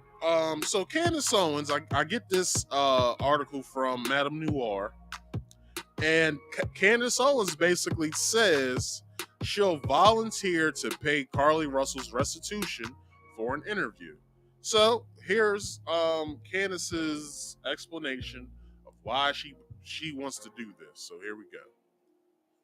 You get it. Carlee Russell saw a naked baby on the road. She pulled over to help this baby. And then what transpired next was essentially her Mercedes was found. It was with the blinkers still on. Her wig was on the side of the road, still there. Her purse was still there. And Carlee Russell, we assumed, disappeared in the woods. Then she reappeared 2 days later on foot at her parents' home, at her parents' residence. And she had some cash in her sock, which is, weird that her abductors didn't take the cash, but they were interested in just having a fun time with her. Then she told the police a story, which was... Yeah, having a fun time with her, eating Nutri-Grain bars and Cheez-Its. Shit's crazy. Anyway, let's get back to the video. Very sad. There was a man with orange hair who took her into a truck, I believe. It was a truck at the time. And he had a woman with her. The story ended with the woman playing with her hair and feeding her Cheetos or feeding her Cheez-Its. And Carlee was lucky to have somehow escaped on foot after being fed these Cheez-Its and having her hair played with. So disrespectful. Her real hair, by the way, because remember the wig was on the side of the road. Unbelievable. She'd have to bring that. She'd have to bring that up. Come on, that was petty, Candace. Don't do that again, y'all. That was petty as fuck, Candace. Don't do that. And people started asking questions about whether it was real. I got shouted at because how dare you not believe what Black women go through and experience on a day-to-day basis. Carlee Russell was not telling the truth. Actually, it ended up to be a hoax. Perhaps people are alleging because she wanted to get back at her ex-boyfriend who was cheating on her with a stripper. It got very love and hip hop. I stopped. Now, okay, so I was right about the boyfriend cheating on her with a stripper.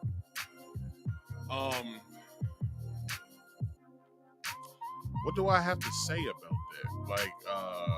Like number one, like, shame on you, sir, for doing that. But I have another question for him. Is it everything I ever dreamed? Because, hold on. Bruh. It wasn't everything I ever dreamed.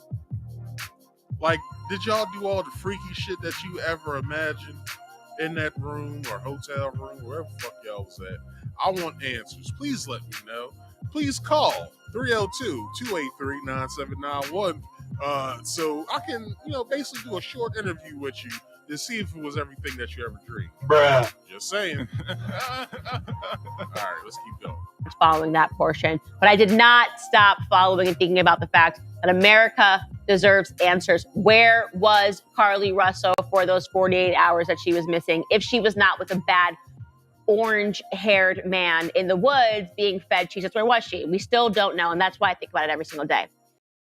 But here is the update that I came in the Carlee Russell story. Shockingly, despite her parents first doing the rounds saying that it did happen and then kind of having to retract their statements to media because it didn't happen, Carlee Russell entered in a plea of not guilty when she was charged with 2 misdemeanor charges of lying to the cops about seeing a child on the highway and being abducted. Stunningly, she pled not guilty to this. I guess maybe there is still a toddler at large, but of course they came back and they found her guilty. That's the update of faking her disappearance and wasting police time. She is being fined $18,000, and also a judge is suggesting that she spend 1 year behind bars. Now, I want to be very clear. If Carlee Russell goes to prison for 1 year, I will be on the visitor logs. I will be seeing her probably daily. I'll probably at least see her once a week because I feel attached to her. I feel attached to Carlee like she's my cousin, They kind of look related, too, to be honest. Let me bring up Carlee's picture real fast. Hold on, I'm sorry. Don't Candace and Carlee look like they are cousins? Okay, so there's Carlee. Let's look at Candace again. Don't they look like they would at least a little bit favor each other? Anyway. I'm just trying to be funny, that's all. Way that I've been covering the story. So Carlee, I want you to know that if they put you behind bars for 1 year, I'm going to visit you and I'm going to bring you things. I will bring you candy because I need to talk to you. I need to understand where you were 40 hours. I will give you anything. Please come on this show. We are begging. I will pay the $18,000 fine if you sit down with me and give me a one-on-one on where you were for the 48 hours. Mean that. Take it to the bank, Carlee Russell. $18K in your bank account. Just talk to me on this show about where the heck you were for 48 hours. America deserves to know. Well, you guys. All right. So, you heard it there first, or you heard it here first, that Candace Owens is willing to pay the $18K to just do a sit-down interview. Now, if Carlee Russell was smart, she would negotiate some more money. Because you gotta remember, she's gonna be out of a job, of which she got fired from. She won't be going back to school anytime soon. Because, she's gonna be in there a year. Doesn't doesn't the nursing program take like a year or two to complete? So if she does go back to school, then she's going to either have to start all over again, or maybe she should look at different career options, because I'm pretty sure that after the bullshit she did, ain't no there's no, and I mean no, program at all that's gonna be looking at her like, you know what, we accept Carlee Russell into this program for the simple fact that we believe that she won't lie. I guess, I don't know. Anyway, let's hit this article up real fast before we get into random topics. So, outspoken conservative, I thought they was gonna put something else. Anyway, outspoken conservative Candace Owens proffered to pay Carlee Russell's judge recommended $18,000 in restitution in exchange for an interview on her show. Russell is the 26-year-old Alabama nursing student who convinced the world she got kidnapped on July 13th roadside after calling 911 to report a child wandering alone on an interstate in nothing but a diaper. She went missing for 48 hours, 49 hours really. But nearly 2 weeks later, investigators discovered and announced the story was a hoax. In the October 16th episode of Candace Owens' podcast, a 34-year-old claimed Russell's bizarre story perpetually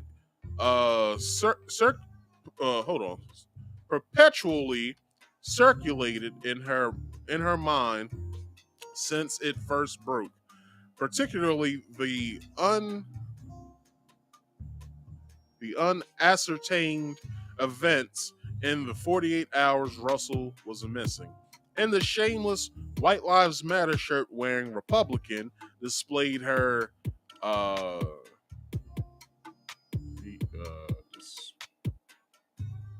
her desperation for answers, willing to give Russell anything for that interview. Now, I want to be very clear, this is her words. If Carlee Russell goes to prison for 1 year, I will be on the visitor's log. Candace said, I will be seeing her probably daily. I'll probably at least see her once a week because I feel attached to the story. I feel attached to Carlee. Carlee feels like she's my cousin, the way I've been covering her story. Owens directed her speech to Russell. So Carlee, I want you to know if they put you behind bars for 1 year, I am going to visit you and I'm going to bring things. Owens said, I will bring you candy because I need to talk to you. I need to understand where you were for 48 hours. And I believe the whole world wants to know that, because basically I want to know where the hell she was for 48 fucking hours as well, because I covered the story. I was very concerned. And now that it's a bunch of foolishness, I believe America deserves answers. I believe that. Although I don't really, I won't say I don't like, I never thought I would have to say this. I don't really agree with everything that, what's her name? Candace Owens has to say, but there are some things that she says every now and again that I agree with. That's like, you know what? That's a good goddamn take right there. Like, I never thought about that. And, you know, other than that, every other time I'm like, that's a bunch of bullshit that she's talking about, so I'm not even going to worry about it. But right here, she's right. Candace Owens is right. America does need to know. Hell, if you don't do it with Candace, do it with, what's her name? Hoda Kotb. Do it with her, or do it with, what's her name? I think she works on NBC. Robin Roberts. Sit down with Robin Roberts. How about that? Anyway, I will give you anything. Please come on to the show. We are begging 34-year-old conservative pundit, pleaded. I will pay the $18,000 fine if you sit down with me and give me a one-on-one on where you were for the 48 hours. I mean that. Take that to the bank. Carlee Russell, $18K in your bank account, which is not really going to her bank account. It's going to her restitution fees. Just talk to me on the show. America deserves to know. So, I will have to say this before we end this topic. Carlee had everybody who cared about it. Like myself, I care because I have 3 sisters and I have a niece. And I feel as though that if any of them got kidnapped or abducted or whatever you want to call it, I will be sad. I will be very sad. But for someone to do what she did, I have no sympathy for it. So that ends today's main topic of the night. Let's get into some random topics before we leave. So, for the random topics portion of the night, the overview is Cesar Piña arrested for fraud, and Cheesecake Factory lady doubles down in an interview. So, if you guys don't know what I'm talking about with Cesar Piña is basically the right-hand man to DJ Envy. And DJ Envy basically, last week or so, came out with a statement basically stating that, Cesar owes me money, so, I'm still at odds with him for that, but in no way, shape, or form have I stole money from anybody, and blah, blah, blah, blah, blah, blah, blah, blah, blah, blah, blah, blah, blah, blah, blah. That's basically all that he was saying to everybody. So, should I turn this music down? This music loud?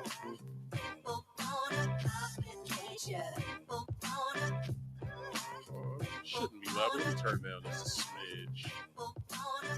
Alright.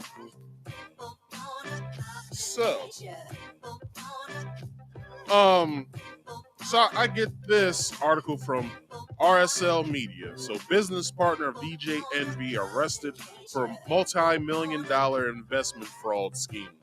So, this is basically somebody on YouTube, I guess some information that they think that they might have, but I'll give them I'll give them a reasonable doubt that they might know what they're talking about. But here we go. They fucking got him. The real estate Rico finally here. As of now, this is all alleged, but according to Tony the Closer, Cesar Piña has been picked up by the feds. According to him, he will be arraigned this afternoon. Now, also according to Tony the Closer, apparently the feds pulled up to iHeart this morning. And for those of you guys wondering, yes, DJ Envy did work today at the Breakfast Club. A lot of people have been speculating that Envy might be let go by iHeart. Obviously, they don't want to be affiliated with a Ponzi scheme. Now, as far as Cesar being allegedly arrested, before we get there, I heard that DJ Envy, what was this? Oh, that was 2 days ago. So I heard DJ Envy worked that day 2 days ago, which was Wednesday. So I heard that DJ Envy worked that day. I guess before the feds came, maybe. But I'm not sure if he brings this up. I'm pretty sure he does. But the feds basically, they collected like audio equipment and all kinds of shit up there at iHeart. Now, I will say this. They might have something on Envy. I'm just saying that because why would the feds then be raiding iHeartRadio? You gotta think about that. Why would, iHeart be raided by the feds if Envy has stated that he never took a dime from anybody. Excuse me. He never took a dime from anybody. And Cesar owed him money for the, what was it, $500,000 that he took from, that Cesar took from Envy for a school renovation project that they was going to change into housing for, I guess for like, mothers that, you know, don't make as much and stuff like that. They was going to put, like, I think they said, DJ Envy said that they was going to put like a spa and like a daycare in there. So, you know, just in case the mothers don't have reasonable daycare, or, you know, daycare that they can rely on, they have the apartment daycare that they can rely on. Also, they said there's going to be other amenities. Everything's going to be modern, up to date, state of the art, and basically selling people on a dream. Now, the picture that you see that they're at one of, I guess, Cesar's properties. And, yeah, Tony the Closer been on they ass. Pause. Hold on. Pause, nigga. Has been on them for a while. And let's see what else this guy has to say about this. I think we all saw this coming. When the local stations and channels started picking up the story, that's when I knew that something was about to happen. Now, with that being said, by the New Jersey News, maybe I think the New Jersey and the New York News picked this story up, and they did countless stories on it. They did, I think, like a week long worth of stories on it, and basically, you know, talking to the people that Cesar frauded and stuff like that. Like the gentleman that gave him $500,000, of which he got in a loan. Now, just think about hearing something that's too good to be true, right? You hear somebody on the radio say, "Yeah, I can get you if you would invest with me, or whatever, however much money he said, I can get you a return in 3 months." Huh? Excuse me? You talk about properties that aren't even developed yet. How can you get me a return in 3 fucking months? Have you ever seen a building get constructed?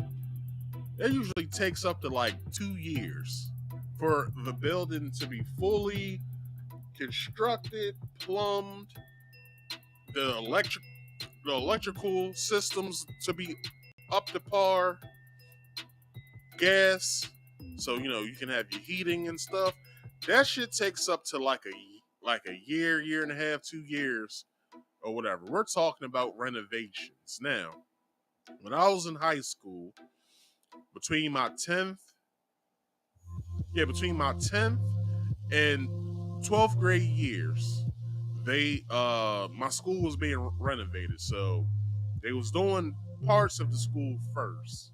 You know what I'm saying? They basically did one section, of which the first company that they hired, all they was doing was pushing dirt around every goddamn day for like 6 months straight. They did that until my school gave them the axe and hired another company.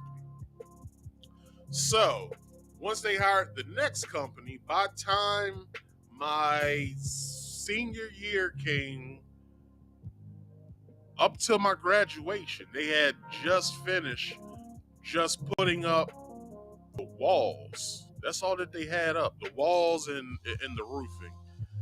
None of the electrical was up yet. Nothing. It was just cinder block It was just cinder blocks that was, basically, you could walk through and know what rooms you were in, basically. So we're talking from my sophomore to the end of my senior year that they had just constructed one wing of the school, as well as when we took our pictures, we was on a concrete slab. Basically, they told us this is going to be the new cafeteria.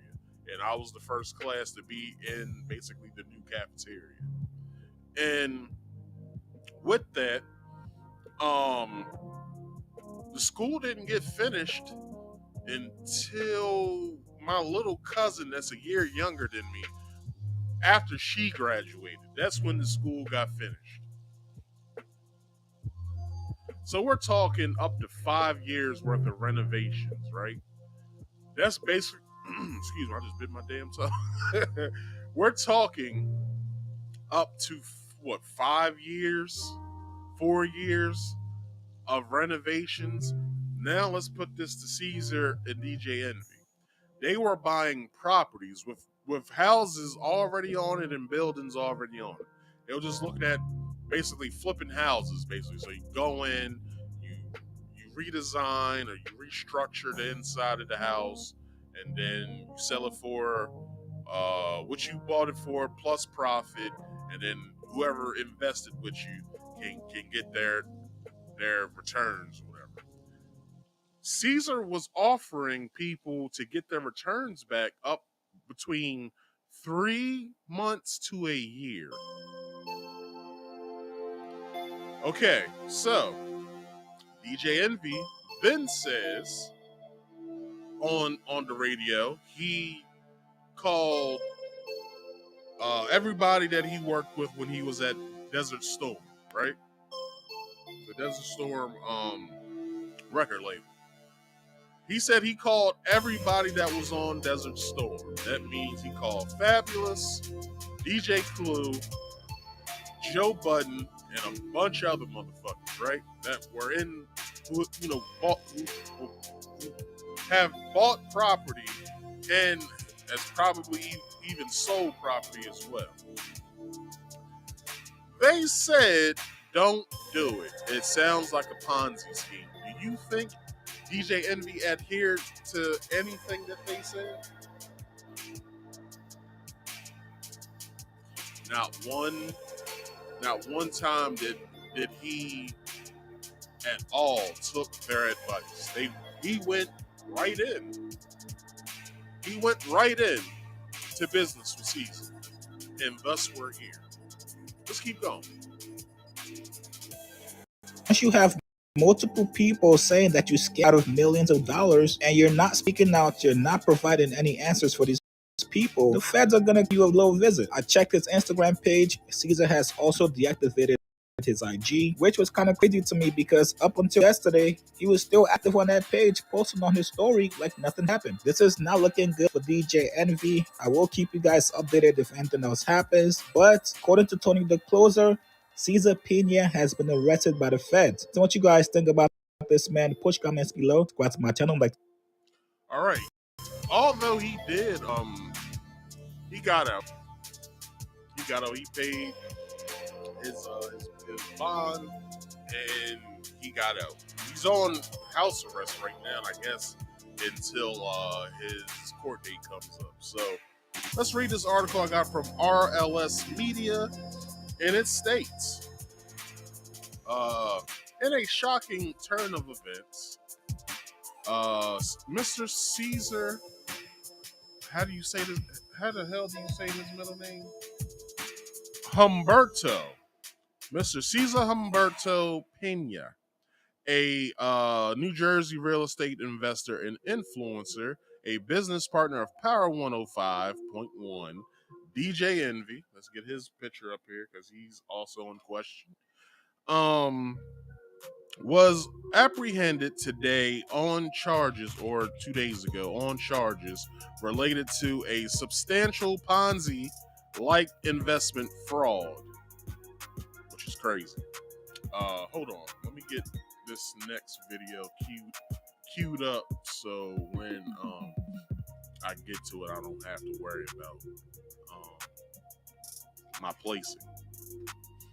So that's not it.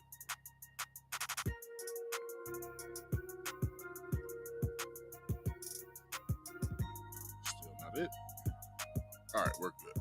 So let's get back into the article. So DJ Envy was apprehended today. Not DJ Envy, but Cesar was apprehended 2 days ago on charges related to substantial Ponzi-like investment fraud scheme. The arrest was announced by U.S. Attorney Philip R. Sellinger. Federal officials in Piña, 45, a resident of Franklin Lakes, New Jersey, faces 1 count of wire fraud as detailed in a federal complaint. He appeared before U.S. Magistrate Judge Edward S. Kiel? Is that how you say his name? Kiel? In Newark federal court and was subsequently released on a $1 million security bond with electric monitoring. Now, let's stop right there real fast. Where the fuck the money come from? That's all I want to know. Where did the money come from that he bonded up with? Was that the money that he stole from his clients, or was that money that he already had? I think it was money that he basically stole from the people that was partnering up with him. Holy shit. So, but we don't know that until, well, we won't know anything until the court's done, because there are no cameras in federal court. So we won't know any of the play-by-play unless somebody goes to court and gives us the play-by-play. So anyway, let's keep going. The allegations suggest that Piña exploited his celebrity status and extensive social media presence to amass a devoted following of potential victims. Promising unrealistically high returns, he purportedly defrauded numerous individuals out of millions of dollars. Federal authorities are closely looking into Piña and DJ Envy's business dealings, or Mr. Rashad Casey, as his wife calls him. U.S. Attorney Sellinger emphasized the commitment to safeguarding the public from such fraudulent schemes, pledging to prosecute individuals who deceive investors for their gain. Now, this is one thing that I said when I had the Tony the Closer interview with DJ Envy, right? No, that's not the video. What video? I don't think I brought up the video between him and Pocket Watching with JT and the other guy. This is what I said. I basically said, why are y'all trying to save these fools? Allow for stupid people to basically give their money up, because the saying goes, a fool in their money shall soon part. Now, why is it that people like Tony the Closer, Pocket Watching with JT, who forgot about Common Sense? I forgot what the dude's YouTube channel name is. It escapes me. But why are they sitting here trying to save people from their dumbass decisions? Allow it to happen, because it's a teachable moment after that. Once people who do stupid shit with their money part with their money and then find out what they did with their money was stupid, they will never do it again. But I do commend them for doing what they're doing, but it's like, come on now. Like, why do this? Now, most of these people, not Tony the Closer, but Pocket Watching with JT and who forgot about Common Sense, basically used to do this with Dr. Umar Johnson. They would basically go over, this is what he bought, and this is the electricity not being paid, and all kinds of shit that they would do. To the point to where I'm like, these niggas is gay. Like, who the fuck gives a damn about somebody siphoning money from people who want to give this person money? Like, although I made my donations, right, to Dr. Umar's school, but this was early on. But I didn't see anything wrong with it at first. Now, I will never say that I seen something wrong with it, because I believed in Dr. Umar's mission of him wanting to create a school for black boys and black girls, and he wanted to do a residential school, blah blah blah blah, this and that. I like the entire thing. It wasn't until Dr. Umar came on to social media. That's when I started to have an issue with him. Because, Dr. Umar is now a meme. I'm talking about the Dr. Umar I met between 2010 on video, and then in person between 2014 to 2015 of when I met this man in person. I will say this. This coincides with this whole DJ Envy and Cesar Piña thing. Yes, when something sounds too good to be true, I understand. Something sounds too good to be true. Now, I'm not saying Thai Boogie X was happening, brother. I would say this.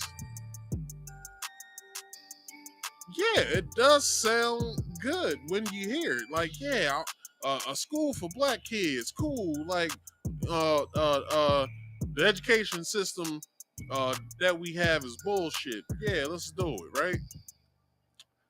It's not until when you have given up to $100 and you like, hold the fuck up, dog. Hold the fuck up. Now, like I said, a fool and their money shall soon part. I was one of those fools. Guess what I learned afterwards? I'll never do that shit again. Now, as I said, for Tony the Closer, Who Forgot About Common Sense, and Pocket Watching with JT, for y'all to give us the play-by-play about this sucks. Because how is somebody supposed to learn? I used to say this all the time to my brother and my cousin, because they used to tell me, we've been your age before, you're going to do all kinds of stupid shit. They will give me examples. This is one of the stupid things that you'll do. You going to drive 2 hours one day to go and see a girl, and you think you're going to get some pussy, and you not going to get any pussy. So I went, that's nonsense. I would never drive 2 hours to get some pussy. Like, that's crazy. What I do? Drove 2 hours to try to get some pussy. What happened? Never got any pussy. Because people have to learn on their own. You can't try to teach people certain things for the simple fact that if they don't go through said experience, they'll never learn anything. So if they don't learn nothing, by you just giving them the play-by-play, if anybody donates or gives or tries to go into partnership with these people, just know you're going to lose your money, right? Why not let people lose their money so they can further understand? You can see that the people that they got over on understand now. They all sad in the face. I gave them $150. I gave them $500,000. I gave them this. I gave them that. And I ain't got nothing to show for it. It's okay. You learned your lesson now. You have nothing to show for it. So now you've learned your lesson. Now, the next time something sounds too good to be true, guess who won't be hopping on to the bandwagon of, hey, if you give me $500,000, I can give you $50,000 in 3 months. That person's question would be, after that's said, is, how you supposed to do that?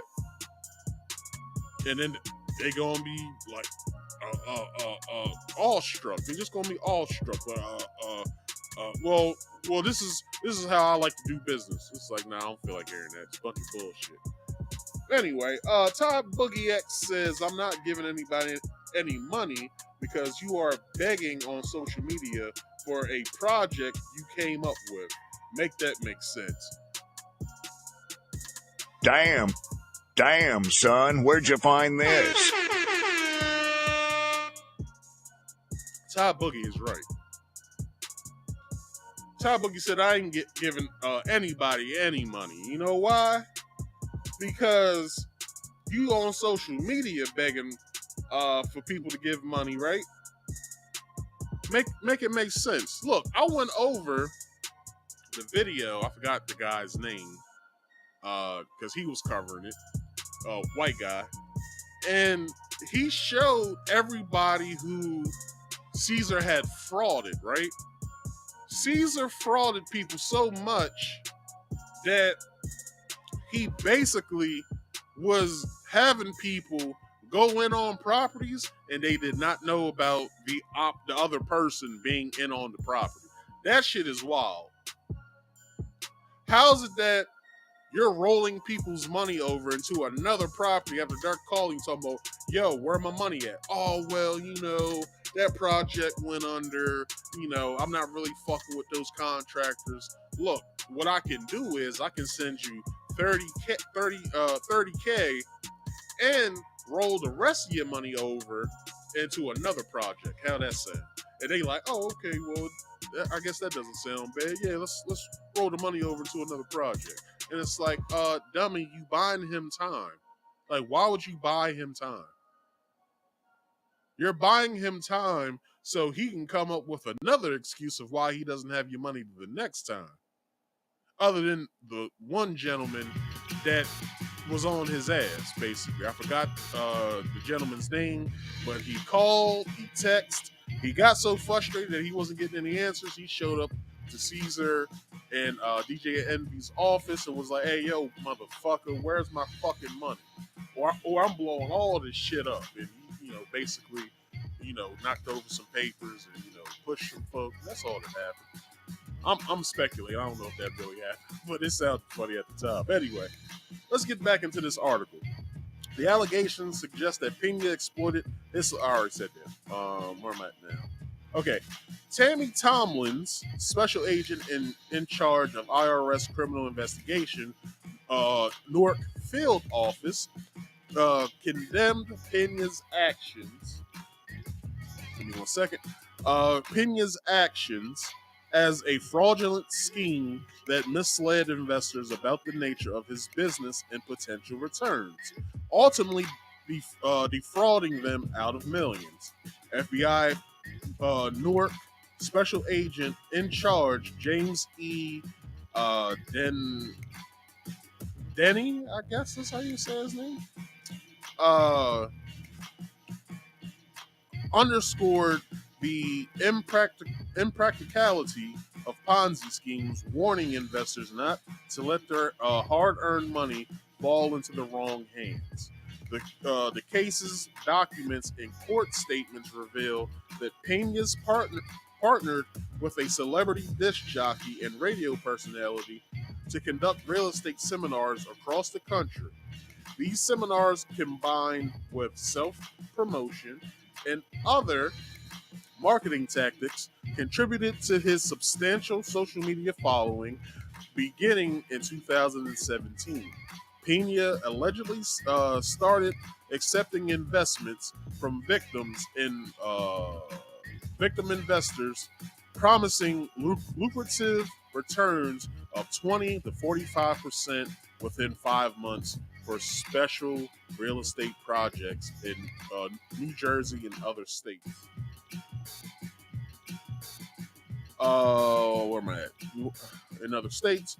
However, instead of fulfilling those promises, he operated a Ponzi-like scheme, intermingling victim fraud funds using new investments to pay off earlier victims, such as Bernie Madoff did, and diverting victims' money for personal expenses, such as trips and all kinds of things to special places, such as Caribbean islands and boat rides and shit like that. You know what I'm saying?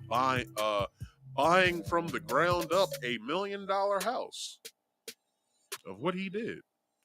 Also, where am I at? Intermingling but paying off a victim. Blah blah blah. The investigation has unveiled the Piña defrauded numerous investors of millions of dollars. The charge of wire fraud carries a maximum penalty of, get this, where's my hold on. Here it goes. Let's see. The charge of wire fraud carries a maximum penalty of 20 years in prison and a fine of $250,000 or twice the gross amount of any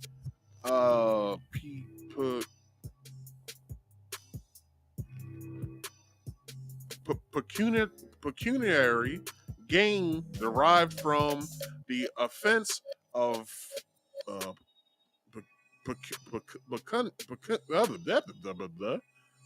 hold on, let me see what this word, how you say this word. PN, where am I at? PN. No, PE. I said PN. PECU. Pecuniary. Is it pecuniary? Pecuniary. Yeah, I said that right. Pecuniary gain derived from the offense of pecuniary loss sustained by victims, whichever is greater. So basically, they're saying that Cesar basically would take money from one victim and then he'll have that money, use it for personal gain or whatever. And then when he got another victim, he would take their money, do the same thing. And when the first victim would get distraught and call him on his bullshit, he would then take whatever amount of money that he had from the first victim, give it to from the second victim, give it to the first victim, and then basically everything will circle around. Same damn thing will happen. So this is the same thing Bernie Madoff did. So Bernie Madoff basically would tell investors some shit that was too good to be true. Hey, I can, get you, if you give me 500, well, he was dealing with bigger money. So if you give me $2 million, I can get you $10 million within 6 months, right? Shit sound too good to be true. So those fools actually went with it. Okay, cool. I can wire you over $2 million at the end of the week, and then I'll talk to some of my people, see if they want to get in on it, and let's see what happens. So from there, his investors got distraught. He already had other victims, so basically he would just roll the money over from the second victim or third victim and scale it right back to the first victim, and everybody was happy until he got found out.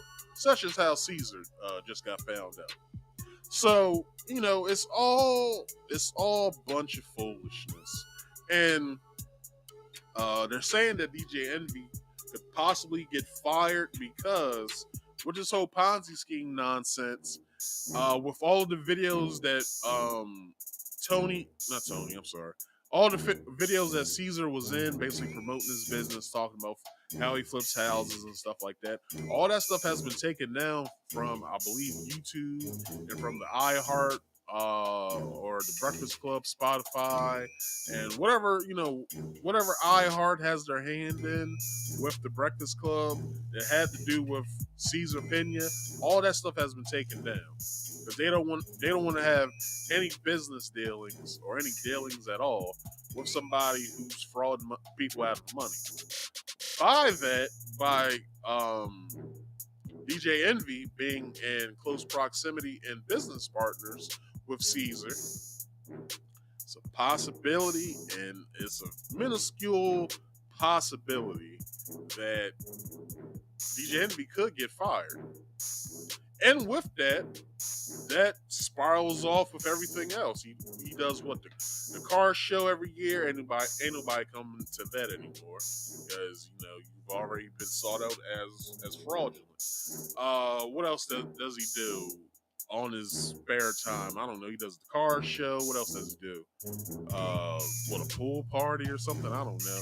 Whatever things DJ Envy has his hands in when it comes to like him promoting his brand, nobody's gonna want to go to that other than people who are desperate to be around celebrities. That's the only people that is gonna be there, such as common folk like myself. I won't go because I don't really fuck with the Breakfast Club like that.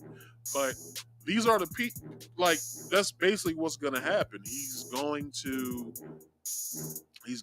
basically feel the brunt of the error in his ways of promoting somebody that he didn't even have full respect. Well, I won't say respect. He didn't fully trust. So that's DJ Envy's problem. But that ends that part of the random section portion. How about we get into the next? So I don't have an article for this because it's basically all video. So let's get into the video, and I'll talk from there. So, the viral video of the black woman that you see right there on the right that was wearing the green dress, where this gentleman right there, Jay, took her out, was going to take her out on a nice date, get to know her, see what her intentions are with him, and basically see if they could, gain a connection so maybe the lovebirds can fly around, right? Well, he was sadly mistaken because not only did the woman make him wait for an hour for her to come down from her apartment, which I would have left after 10 minutes, he also had to deal with her recording him on either TikTok Live or Instagram Live, either one. And basically her saying that she was too good to go to Cheesecake Factory. I would say this to any woman who tells me that they're too good for the Cheesecake Factory. I'm like, look, shorty, this is fine dining, right? This is fine dining. God damn it. Don't fuck around with the Cheesecake Factory, all right? We can either go here or we can go to Red Lobster. That's fine dining, goddammit. I'm playing. I've been to Red Lobster. It's a bunch of bullshit. I do like the cheddar baked biscuits and the lobster mac and cheese. Not mac and cheese. They're lobster mashed potatoes. Banging. But that's not somewhere where I'd be like, hey, look, let me take you out on a date. Let's go to Red Lobster. No, I would never do that. I probably wouldn't take them to Olive Garden because I don't know how to pronounce none of that shit on the menu. I had that issue with when I took my one of my girlfriends out on a date. It was one of her favorite restaurants. There's some dish she liked. It was like a 3 pasta medley or some bullshit she wanted. And the whole time, she already knows what she wants. I'm looking at the menu like, the fuck is this shit? Like, what am I looking at? Like, it didn't have a number next to it where I could be like, yeah, can I get the J14, please? Like, it had none of that. It was everything in Italian. I'm like, what's in this? Like, this is what I was saying. But yeah, she was saying, I'm too good to go to the Cheesecake Factory. I'm like, excuse me, miss? But anyway, you guys will see that, you'll see me go off camera because I do have to use the restroom And while that video's playing, I'll let you guys see what's going on. Rise and shine, beautiful souls. Welcome back to The True Fact. This episode is going to be a little bit different. Typically, we talk about devastating issues inside of relationships and try to talk about the nuanced things in that relationship going viral. And here we are. Alicia, it is a pleasure to meet you. Jay, pleasure to meet you. Welcome to the show, and thank you guys for being willing to come here and have this dialogue. I'm sure you guys have gotten a lot of flack, maybe even some backlash and things. No. She's caught a lot of flack. Jay was doing everything he was supposed to do. He was kind, he was nice, he didn't raise his voice. He was who he was supposed to be in that moment. Now, for Alicia, on the other hand, to say everything that she was saying, she was dead ass wrong. Now, might be a lot of females out there. Let me not say females because y'all don't like being called that. It's a lot of women out here who don't see anything wrong with what she was saying. And some men see otherwise. So anyway, let's get back to that nature from this video going viral. Well, before we get into it, we're going to take a moment and just relook at that video. It's been a couple of weeks, so here we go. Yeah.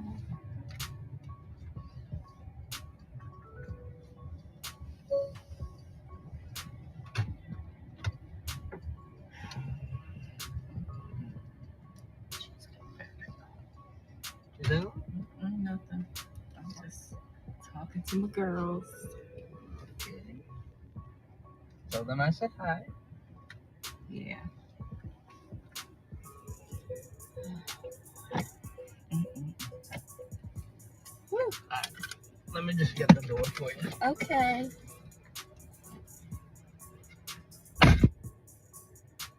He got me at the Cheesecake Factory, y'all. I ain't getting out this phone.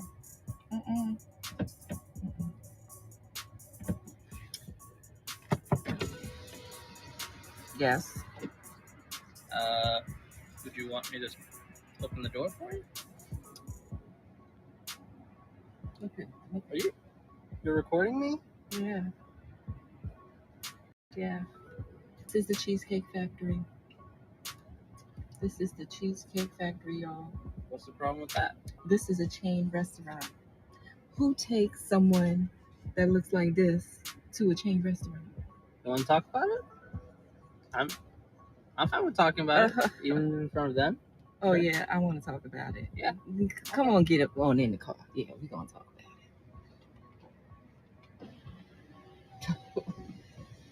it. Oh, okay.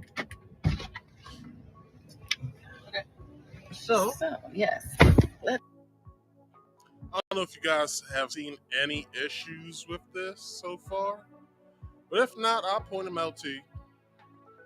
Number one, the first issue is, why the hell are you on live while I'm on a date, or while you're on a date? Entirely makes no sense. Excuse me. She's talking about, I'm talking to my girls, letting them know, what I'm about to get into, or whatever. My whole thing is, why don't you go out on a date with your homegirls? Like, why am I here? Like, it makes no sense. You're on live, and you're on live while I'm in the car with you, taking you out on a date. Why does your friends need to know what you're doing? Because here's one thing. Like, if I'm with you, like, let's say Alicia was my girlfriend, right? She's my girlfriend. I'm taking her out on nice dates, and she's taking pictures of us and the place we're at, and taking pictures of the food when it gets to the table. I don't mind that at all. I don't mind that at all, because I'm with you now, and I gotta basically deal with these dumbass shenanigans of you doing that, which I don't find anything wrong, because you're trying to you're trying to, which this is one thing I don't understand either. If you're trying to make memories with me, why are you on the phone? Like, I never got that. Like, I understand you taking a picture of, yeah, we was in Cabo St. Lucia.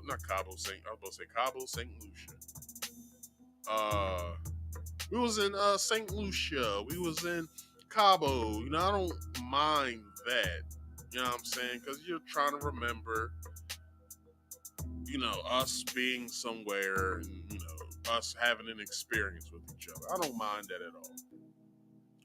What I do mind is when I'm on a date with somebody that I'm just meeting and they're on their phone. Why are you on your phone? Shouldn't you be wanting to get to know me or something? Like, you're in my car, like, you don't know me from a can of paint. Don't you believe you should be on your P's and Q's with me? Because I'm on my P's and Q's with you. Like, I'm looking at everything that you touching in my car. I'm making sure that nothing gets out of place. You leave anything just in case if I got another woman coming in behind you. I'm making sure all of this is in order, just so I don't have to explain myself, which I won't. Because it's like, who the fuck are they to be questioning me about anything that I'm doing if we're not together? That's just my whole sentiments that I have to say about that. But that's besides the point. So my whole thing with this is, you're on a date, miss. You're on a date. Please be respectful enough to the person that wants to date you and get the fuck off the phone. You'll talk to your homegirls after I drop you off at home. There is no reason you should be on the phone. Unless you're pulling your phone out to try to take pictures with me. Now I understand if you want to do the whole take a picture of my license, which you won't be doing. Taking a picture of my license plate, which I'm going to tell you to delete, because I have no intention to do anything out of the ordinary to you, because I don't fucking know you. Not saying that once I get to know you, I'll be doing anything out of the ordinary. All I'm saying is,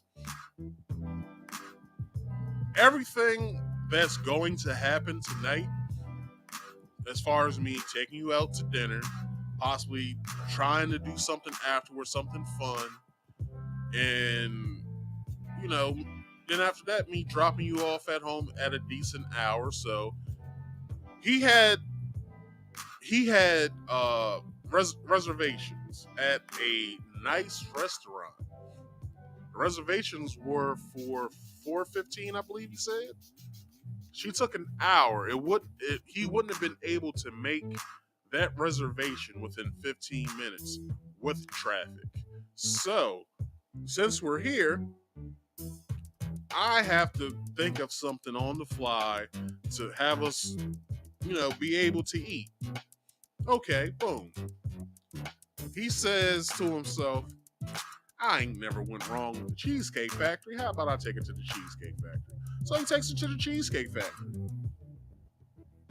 So from there, he's like, all right, this is my spot. I'm gonna take her in. I'm gonna show her off to everybody. Just show everybody who I'm with, right? She then does what she's doing by being on the phone. Second thing that went wrong, he gets out the car to open up her door. As I said last week, one of my ex-girlfriends told me that, what she said?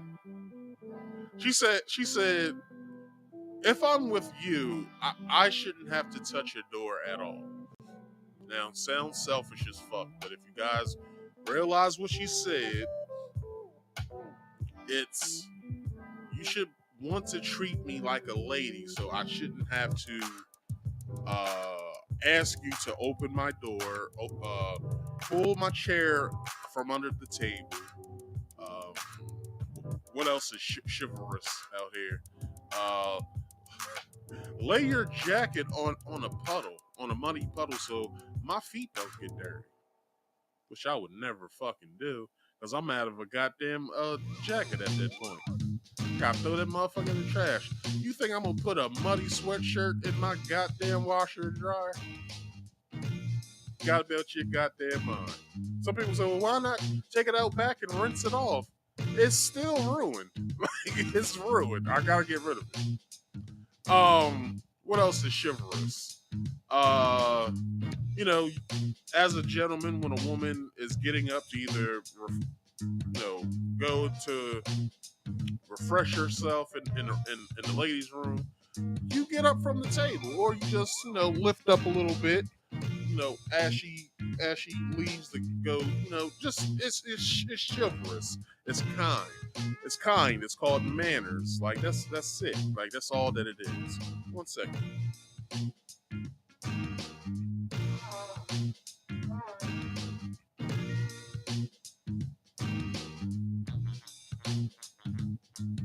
That's all that it is. It's chivalrous. And I personally myself, I don't mind doing that. Because I want you to feel safe. I want you to feel secure that when you're out with me, that if anything happens, I got you. Fight breaks out, get behind me, or here's my keys, go to the car. Or, if a fight breaks out and I'm not in it, all right, come on, let's go. I'm making sure I got her. I'm protecting her until we get to my car. Open up her door, close it, get it on my side, on the driver's side, drive off real fast. Right?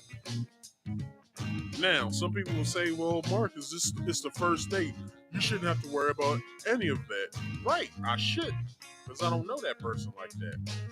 But as a courtesy, just as a courtesy, if anything like that happens, you should be able to take the reins and control the situation on your side.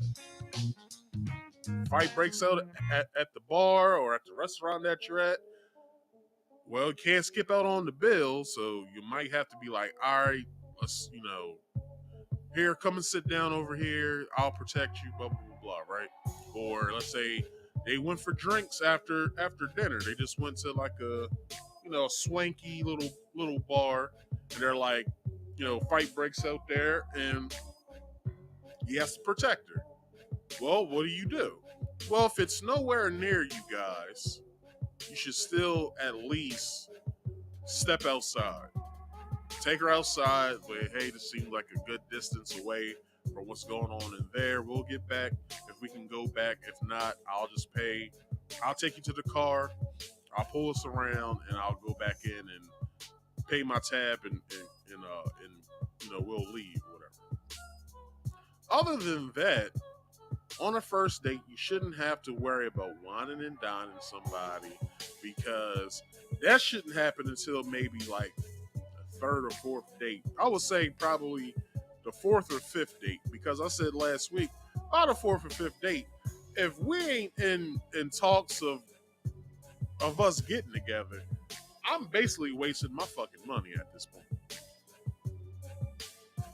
And if we are not in talks of maybe we should have this go, another, in another direction. Like, I like you, you like me. Let's see what happens. Like, because she was talking about being courted, right? Okay, lady. Well, what comes with courting is me basically taking you out, basically for a year's time. In a year's time, me courting you without any desire to have sex with you or, anything of the sort. I believe kissing would probably be in that because that's physical touch. But I'm saying if y'all ain't kissing or hugging during the courting phase, I would say probably like 3 to 4 months down the line of y'all recording, y'all ain't kissing or hugging at that point in time. She's playing you, homeboy. She's playing the fuck out you. You are basically her fun dummy, as I like to say. You are her fun dummy. Just saying. Kevin Samuels couldn't give you none of the game I'm giving y'all right now. I'm just saying he didn't have it in him to tell y'all. May he rest in peace. Anyway, let's get to the video. I'm pretty sure we can skip this. You guys seen this. If not, just type in Cheesecake Lady and this video pops up. So let's get to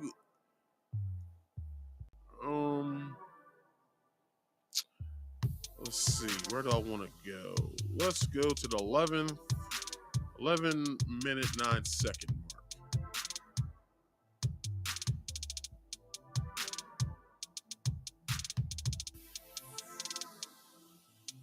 Handle that conversation.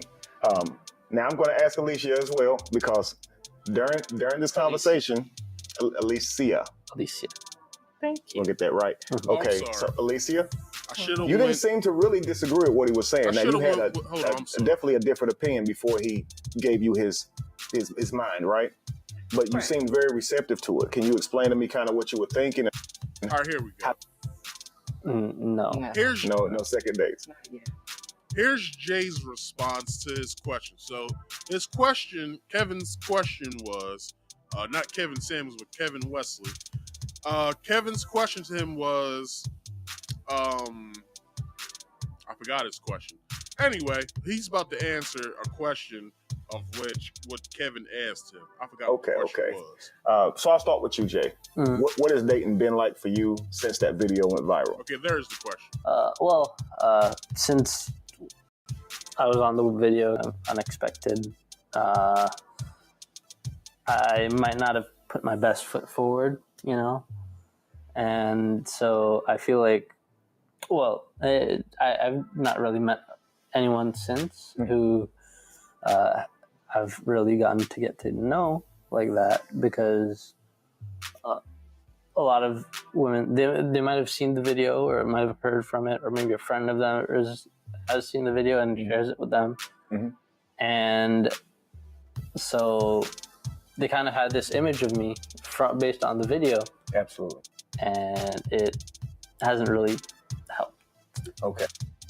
Well, hold on. My whole thing is he did nothing wrong in the video. So why would he be getting flack or catching flack from anybody? Like, he handled that situation the way he was supposed to. And that is being polite, being kind, but also being stern and direct with what he had to say. Now, he's catching flack for that, then shame on anybody who's giving him flack for it. It's probably all them ratchet ghetto girls that basically are basically saying, well, he should have went all out for her. You see what she had on, you see blah blah blah blah blah blah blah blah blah. And it's like, that don't really matter. That doesn't really matter. This is why. She did 2 fucked up things. Well, no, I'm sorry. She did 3 fucked up things. First fucked up thing. She didn't communicate. Well, it's several. Let me just say several. She didn't communicate with him about work running over. And I said this last week. If she cared at all, she would have texted him and said, hey, work's running a little late tonight. I might not get home until, what I say, like 3:30 or some shit like that. I might not be, I'll be leaving here probably around 3:30. I'm gonna rush home, try to, look as nice as possible, and then, blah, blah, blah, blah. What time should I be ready, right? He probably would have said, well, I would have liked you to be ready at 3:30, between 3:30, 3:45, because I have a 4 o'clock reservation. But this is also where he fucked up at. He said it was a surprise. He planned a surprise. The whole date where they was gonna go, his itinerary was a surprise. So that's where he fucked up at. Because on the first date, you shouldn't be surprising anybody. That's like second, third date shit. Surprising somebody. So he had a reservation at a nice restaurant, I guess, probably a steakhouse or something like that. And he was going, to Wine and Diner. Okay. The second part where she fucked up. She took an hour to get ready. That's second place where she fucked up. Third place where she fucked up was recording him live. Okay. Fourth place where she fucked up at. By locking his door when he said, all right, I'm going to get out and open your door for you. Being a gentleman, right? Okay. Fifth part where she fucked up at.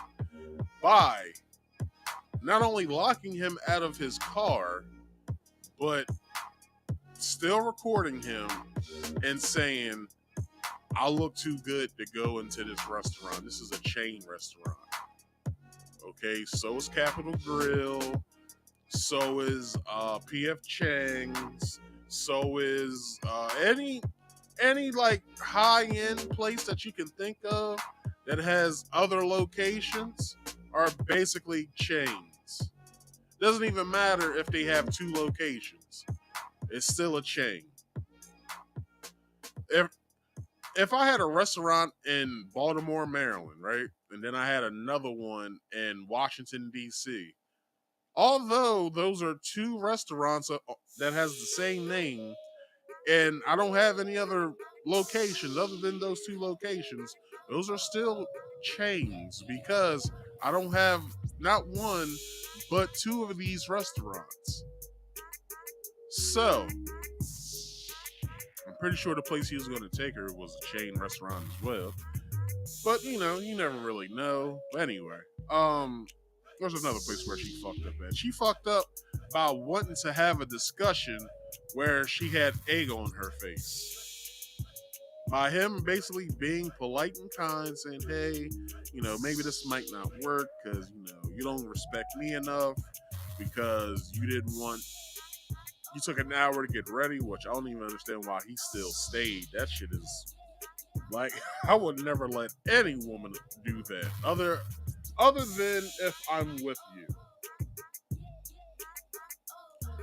And you're still cutting it a little close if it's taking you an hour to get ready.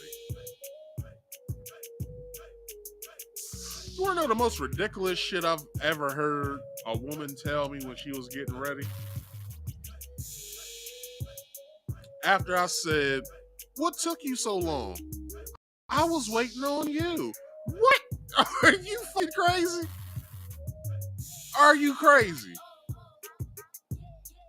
You're waiting on me, but I'm waiting on you. I was fully dressed when you saw me leave this bedroom. I told you, all right, I'm going to sit out in the living room and I'm going to wait for you. You then rebut me by saying, I'm waiting on you. No, you're not. You're not. You was primping and pressing in the mirror for an hour. You probably changed several outfits until you got to the one that you wanted to wear, and you still don't like what you got on. So that's something that I got to deal with as well. So not only am I dealing with you making us late somewhere, I also have to deal with you basically going to get pissed off at me after what I have to say. Like, this is just ridiculous. Anyway, let's continue. Oh, let me see. We're running close on time. I usually try to do 2.5 hours. I ran over about 15. So we'll get his answer, her answer, and then I'll try to remember within this where she was. Anyway, let's just continue. Exactly. It's like they might think everything about me is reflected in that video, and I don't think it is. And but yeah, it's been difficult. Sure. Well, and it's even before this, dating has already been difficult for me. I imagine your views kind of clash with what you're looking for and what they're looking for. Yeah, I think so. Because, I think. Okay, basically, what he's gonna say is that, in lack of a better term of words, he's more traditional and conservative. Some of the women that he meets aren't, such as Alicia. She gives off the persona of I want to be courted and wined and dined and stuff like that, but really it's just a bunch of this rhetoric that a lot of these women are telling. A lot of these content creators and influencer women are telling women that of what they shouldn't deal with and what they should expect out of a man. A lot of them females that's given these like that advice, they don't have boyfriends. Nor do you see them in any Instagram picture with their boyfriend or husband. I can only account for one. And even her shit's a little shaky. So, I'm just saying. That goes for the all those manosphere dudes as well. Like, they talk base shit, but they have nothing to back that shit up with. So, anyway, so here's Alicia's response. Handle that conversation. Now I'm going to ask Alicia because during this conversation, Alicia. Thank you. We'll get that right. Okay, so Alicia, you didn't seem to really disagree with what he was saying. Now you had a definitely a different opinion before he gave you his mind, right? But you seemed very receptive to it. Can you explain to me kind of what you were thinking and how you saw him in that video? Because he's saying they took him in a negative light. What do you think? She ain't trying to miss out on the bag. That's what she is basically gonna say. That's not what she's going to say, but once you listen to it and then condense it down, that's basically all. She wanted to be wined and dined and praised like a goddess by this dude. And you'll get the explanation of how they met as well. So that's just, just wait for that. Well, yes, I think once we had the conversation, I could see my role in the conflict. Okay. Let's back up a little bit. To be fair, I mean, I was always raised that the man is supposed to cater to you. I mean, you're courting me, so court me. No, she didn't. She wasn't raised like that. Because she's going to contradict herself later on down the line. Basically by saying, this is how me and my girls roll. Like, we don't do chain restaurants, blah, blah, blah, blah. You wasn't raised like that by your parents or your mother. You was basically raised by your homegirls once y'all got up in age and nobody was basically looking for y'all. Shorty's 34 years old. Now, I will say, if I went on a date with a 34-year-old woman and I spent... If I go out on... And I'm only playing when I say this. A little bit. But just listen. If I take a 34-year-old woman with no kids... I don't know if she has kids or not, but let's say she doesn't have kids. If I take a 34-year-old woman on a date and I'm spending over $200, baby, you gotta roll them panties down for real. Like, I ain't even bullshitting with you. Like, you gonna have to roll them panties down, my nigga. Like, Ain't no way I'm going to spend over $200, $250 on you, and you probably got some whack-ass pussy. But with that being said, I will enjoy that whack-ass pussy for the 25, 30 minutes that I got to have it. But I'll say this as well. Ain't nobody looking for no 34-year-old woman. Let's just be honest. Like, come on now. 34-year-old woman, no kids. Some people look at that as a gem, but that pussy been ran through the ringer, goddamn. Bruh. Just saying, man. Pussy been ran through the ringer. Like, Jesus Christ. You know how many bodies that body got on? Shit. Goddamn. You slept with 101. If you slept with 101 women, what makes you think that I'm not trying to be 102? Like, get out of here. You 34. Like, nothing is really going right for you right now, because if it was, your ass would be wed with 2 children by 34. But come on now, roll them panties down, goddammit. Them granny panties you probably got on, and I'm gonna see a moth fly out that shit. I'm gonna have to clear some cobwebs off that shit. Like, come on now. This dry ass pussy. Like, what the fuck is wrong with you? I'm gonna have to spit on this shit, use some sulfurate, some lube, some car engine oil will probably do that pussy some good. Like, I'm gonna have to fucking do all kinds of shit before I enter into the pussy. That's the crazy part about it. Like, you trying to tote this pussy up as if it's gold and God's gift to the earth. God damn it, that shit is probably fucking, it probably tastes like pennies. That was so fucked up. Bruh. That was so fucked up. I didn't mean that. At least, yeah, I didn't mean that. All that other shit I did, I didn't mean that other shit. I'm sorry. But, let's continue with her. Well, let's see exactly what she wanted to say. That means wherever I want to go, you take me. Absolutely. Whatever I want, you buy me. Bullshit. That's courting. No, it's not. I'm looking for a provider. Well, okay. Yes, it is. Because I did look up the definition to courting yesterday. And it said exchanging gifts, which means there's some reciprocity to that. Reciprocity basically means what I do for you, you also do for me. If you guys don't know what reciprocity means. So, it does have in the definition that you will give gifts, right?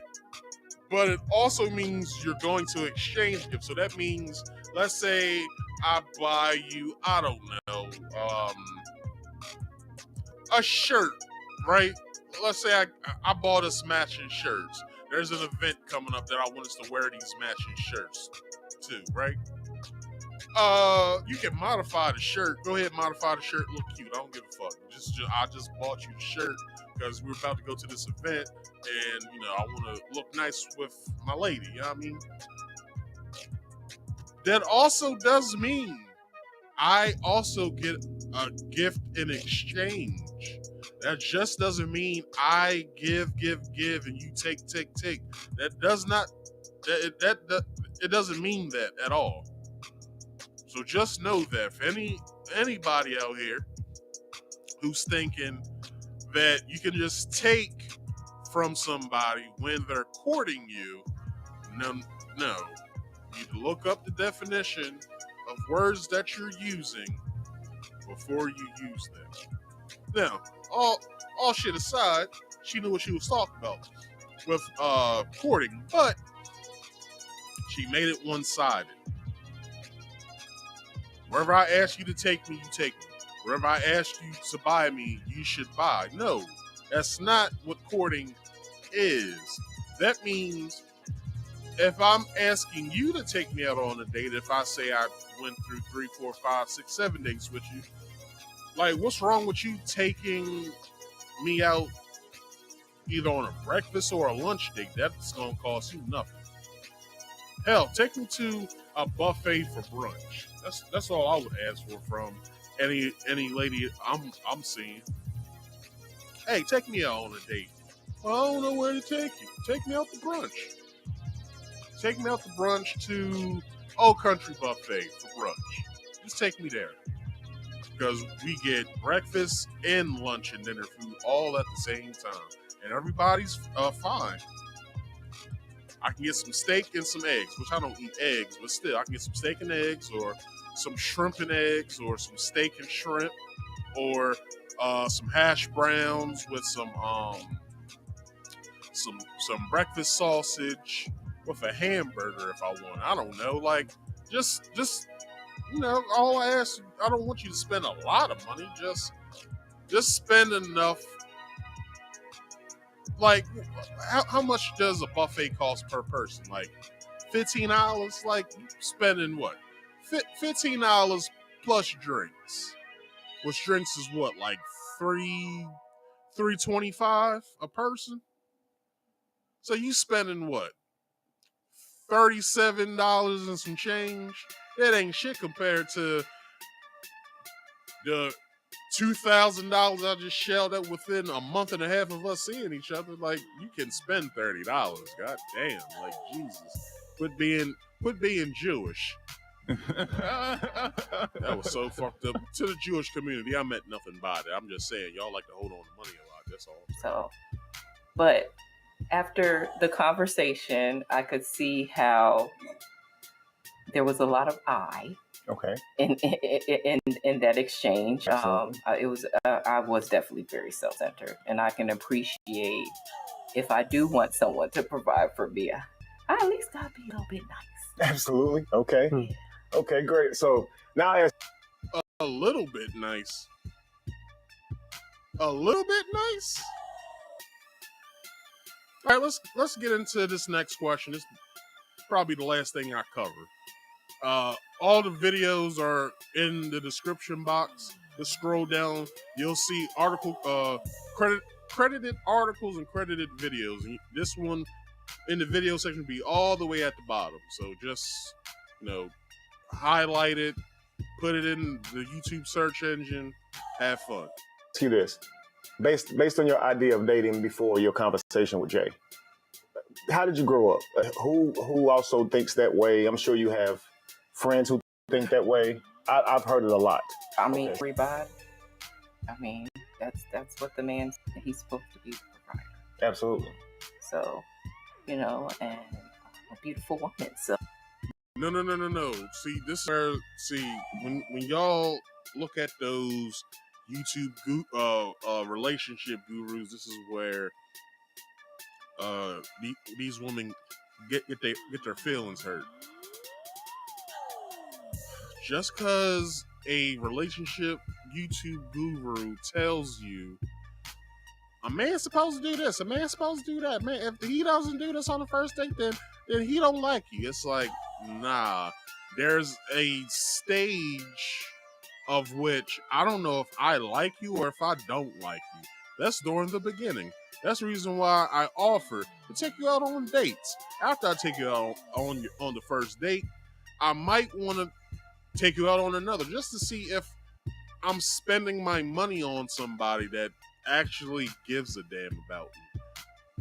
To the fact that if I'm saying, hey, I'm going to take you to Pertucci's, I guess that would be a high-end restaurant's name. I don't know. I'm going to take you to Pertucci's.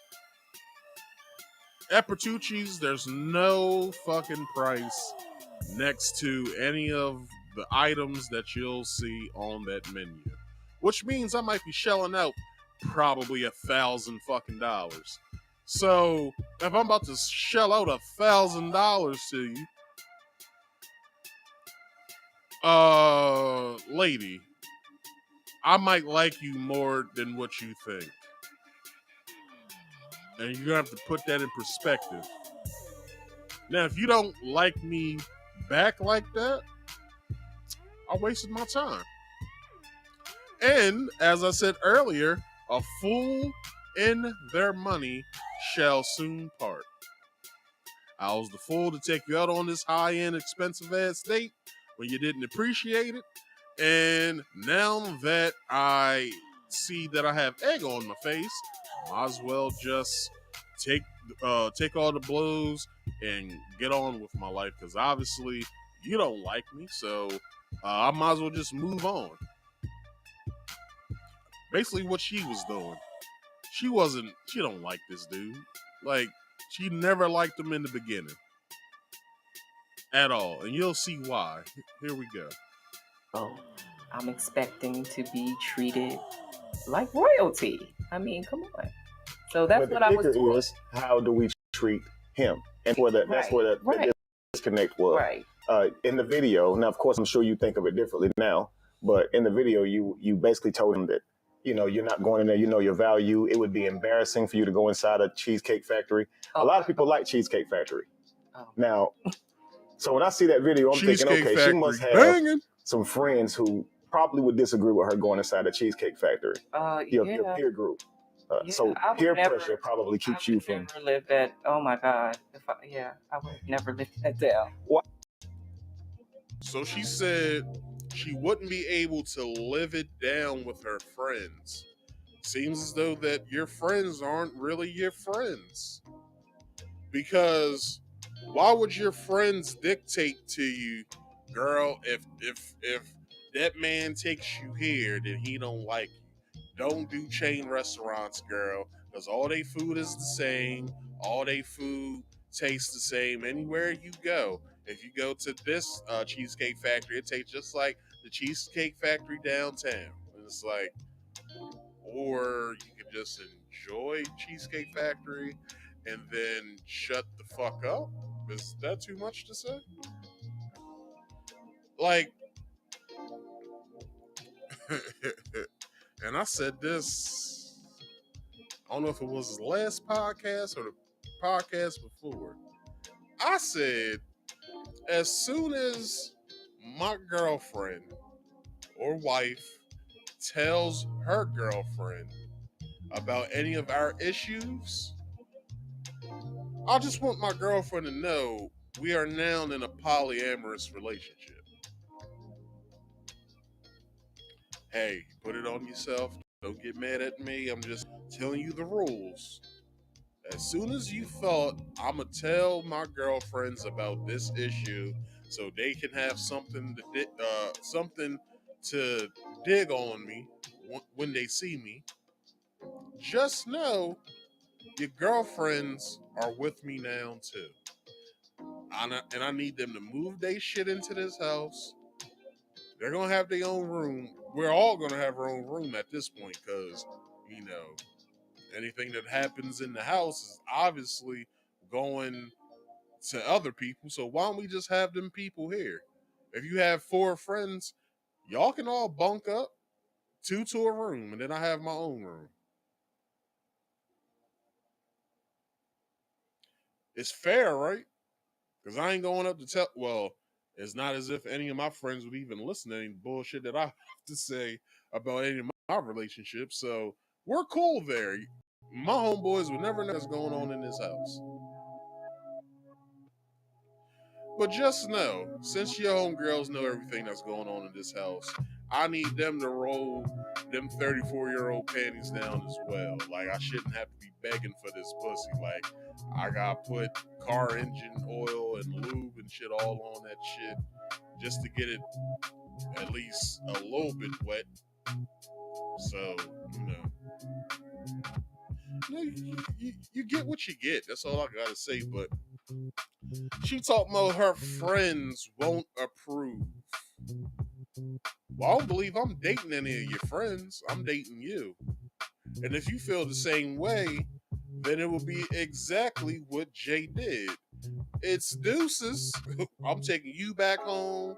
I'm going to figure out what the fuck I'm going to do for the rest of my night. And since you're all done up, you might as well go to dinner with your homegirls and tell them about the bullshit experience you just had.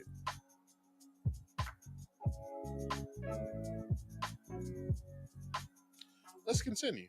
Oh, I ate the Cheesecake Factory. They wouldn't let you live that down. No, I have it. image to protect. Wow. It does not do that. So, that was my circle, though. That's how, Sure. that's how we roll. Sure. I mean, to be quite blunt, that's how we roll. Hypergamy is a big, thing in my circle. Is what, we've been taught. As a Black woman, I'm gonna go there.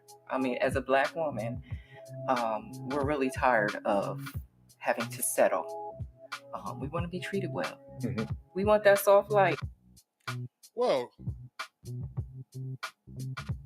let me tell. All right, this shit went out for a minute. I hope I just came back. Am I back? Should be back. All right, so she's talking about she got an image to protect and all this other bullshit.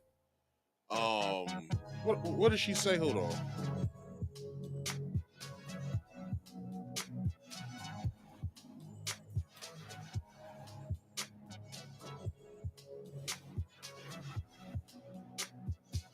Oh, okay. She said that she's tired of the rigmarole that she was putting herself through. So this is where I blame women for their choices and potential suitors. This is where I blame women, because okay, you could have a type. Let's say he's tall, dark, and handsome, edgy. Probably like one of the, like a drug dealer or something like that. Somebody that she sees adventure with, right? So with that being said, since that's all you went for however long you've been alive. I believe she's 34, so let's say she started dating around when she was like 15. So for approximately 19 years? For 19 years, you've been dating the same person, but it's just been different people. But it's been the same person because you had a type. So now that you've seen that type doesn't work, you're now upset at every other man that there is in the world, and now you've become picky. Well, baby girl, you ain't got much time. Like, if you get pregnant, the doctor gonna tell you that you're high risk. So,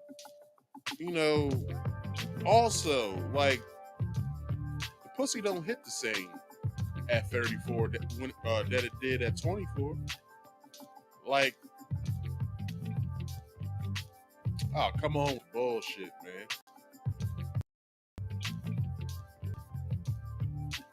Like, the pussy ain't the same.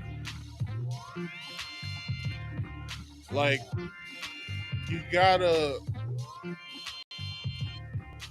be real with yourself. Like, you're tired of what you're basically tired of what I just said. You dated the same person for the past 19 years. Within that 19 years, you probably had maybe like between 2 or 3 real relationships that basically went left, and you guys, couldn't see eye to eye on something, so that what broke you guys up, or something happened and you guys broke up. So if that's the case, and now you're out here trying to find something different, how much different do you think you're going to find? Like, you already labeled a handful of men the same. Like, I've been treated the same by every man I've ever met. It's like, well, that's your fault. Like, that's not the man's fault. He was only presenting to you what you were basically projecting. You projected the look that you projected in that video and in this video, the image that you was projecting, because you have an image to protect, and nobody knows other than you not wanting to go on the Cheesecake Factory. Like, that shit's crazy. Like, why you say you got an image now? You got an image now because you didn't want to go on a Cheesecake Factory date because you fucked up? Like, come on now. Like, come on now. Anyway, let's see what else she has to say, and then we'll finish this up. So that's what I thought I was going after. However, what I understand is a part of having a soft life is being cooperative. Being soft. Not being combative. You're right? Actually being soft. Right. Being receptive, being sweet. Absolutely. Being pleasant. Right. Because we do understand the value of resources, but it can't be just something for a lifestyle. Resources, a man's resources is not just for a woman's experiences and traveling and the lifestyle they'll live when married. Is for providing for the family and the children. And that's why she should seek a man and, respect his resources or prioritize his resources, not just for what it can do for her. Right. And so when you were in the beginning of it, you was just saying, I'm not doing it. It seemed really selfish. Right. Okay, so we'll end that there, right? So, she was selfish enough that she talked herself out of getting some food. Now, that's the most impressive shit I've ever seen in my life, because I've never seen anybody talk themselves out of a free meal. Never seen it done in a day of my life.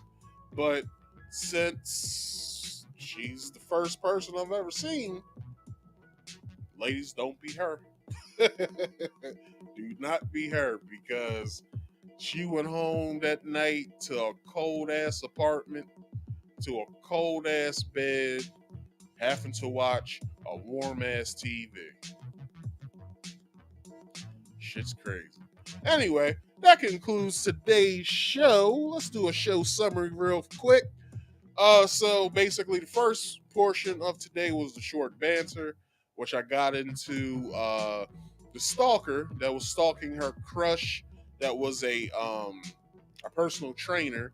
He wanted nothing to do with her, and the shit was just chaotic, and hopefully he got a restraining order on it. Then with the main topic, we talked about Carlee Russell and her being guilty and possibly having to serve 1 year in jail while having to pay $18,000 in restitution fees. Also with that, with our random topics, we got into the Cesar Piña being arrested for his fraudulent business practices.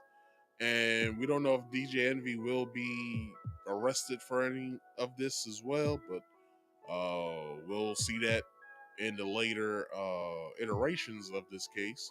And then we got to Cheesecake Lady and her date, basically talking about, in an interview, of what everybody else is thinking about it, what everybody else feels that she should have done. Also, them basically giving their recap and their 2 cents about what they saw that happened, what could have changed, and what they could have done different when they, was out on a date with each other. So, all of that was covered. So hopefully,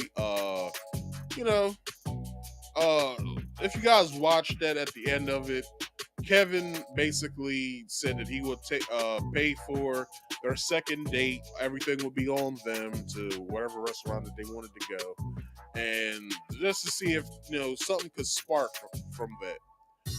Some background to the way that Jay and Alicia met was Jay went to a bar. He was called by a few of his friends. He never really goes out like that, and he wanted, just to let his hair down a little bit and have some fun with friends. He then sees Alicia, of which every other guy, I guess, wanted to talk to Alicia, but they couldn't find the balls to talk to her because she's 6'1", very tall girl, and they probably didn't think that she would like them. So Jay swooped in with his short ass and got the number and was able to take her out on a date. That's how they met. So anyway, that's the summary of the show. how about I play some theme music and get into some promotions? How about that? So, everybody listening to me right now. Anyway, every Friday, God damn it. Anyway, every Friday I do this here podcast called Marcus Speaks Live, where I get to talk about trending topics and other random shit. So make sure y'all come back next Friday for a great show. I don't know what it's going to be about until I search my topics. But anyway, also Saturdays at 2:30 p.m. That's in the afternoon. That is tomorrow. Every Saturday I do this. Is my game stream, Marcus Speaks Play, where I play all my favorite games and a certain select few of new releases. So please don't forget to come and check me out because you don't want to miss this. I'm playing Spider-Man 2. If you guys played Spider-Man, the first Spider-Man game back in 2018, you know that you're in for a treat. So make sure you come through tomorrow. Come check me out. I will be playing Spider-Man. If you could, please subscribe. Hit that bell icon to this here channel on YouTube, but also go to my description box, go to the Rumble link, download the Rumble app if you haven't already done it, but if you already have, go ahead and follow me over there on Rumble, because what I would like to do, I would like to start taking some calls from some of you guys who stop by and get your 2 cents about everything, or we can debate about this, or whatever topic, or argue, or whatever you want to do. Have a nice conversation about it. Whatever it is you want to do, we can do it. Just make sure it's respectful, so we can get the debate going. I give you about 5 minutes or so, or that's a little too long. I give you about 2-3 minutes or so, and then I'll get to the next call. But if things get spicy over here, that's the reason why I want you guys to subscribe to me over on Rumble, because what we can't say here, we can say on Rumble. Just saying. If you ever do that, if you ever want to come up here and come talk to me, go ahead and hit the link that's pinned in the live chat, as well as you can either call in with the call-in number at 302-283-9791. I repeat, 302-283-9791. Now, if you ever want to come up here and come talk to me, you can hit the link or call the call-in number. That's what it's there for. Anyway, if you do that, comes rules, and the rules are: rule number 1, you must be on camera at all times. That means here on the backstage and up here when you come and greet the audience. But if you don't want to be on camera, which is rule number 2, you don't have to be, but that's only for the audience. You must be on camera back here on the backstage, so I know who I'm speaking with. All right, fill out the or not fill out, but please answer the question back here in the private chat. It's just you giving your name and your answer, yes or no, if you want to be on camera. That's it. I'm making a conversation because I won't answer any questions other than if you want to be on camera, if you do not want to be on camera. All right. Rule number 3 is please mute all background noise. Please turn me off, turn me down. Go to a nice secluded spot in the house if it's loud anywhere else. Get in your car if you're outside and there's traffic outside. Get in your car. All right? Come talk to me. If you're loud and obnoxious, I will get rid of you. All right? I'm trying to run at least a semi-professional show here, so please respect me. But with that being said, please like this video, subscribe if you're new here, hit that bell icon to all, comment in the comment section after this video is done, and share this to your social medias if you could. I have been Marcus. This has been Marcus Speaks. I have one more thing for you, and that is the words of wisdom. That is, focus on getting into the money, because we all know money makes the world go around. Also, please drink more water for health purposes. Mind your own business for mental health purposes. As well as, if you don't believe a damn thing I said tonight, do your own research. Helps you out in the long run. Like I said, I have been Marcus. This has been Marcus Speaks.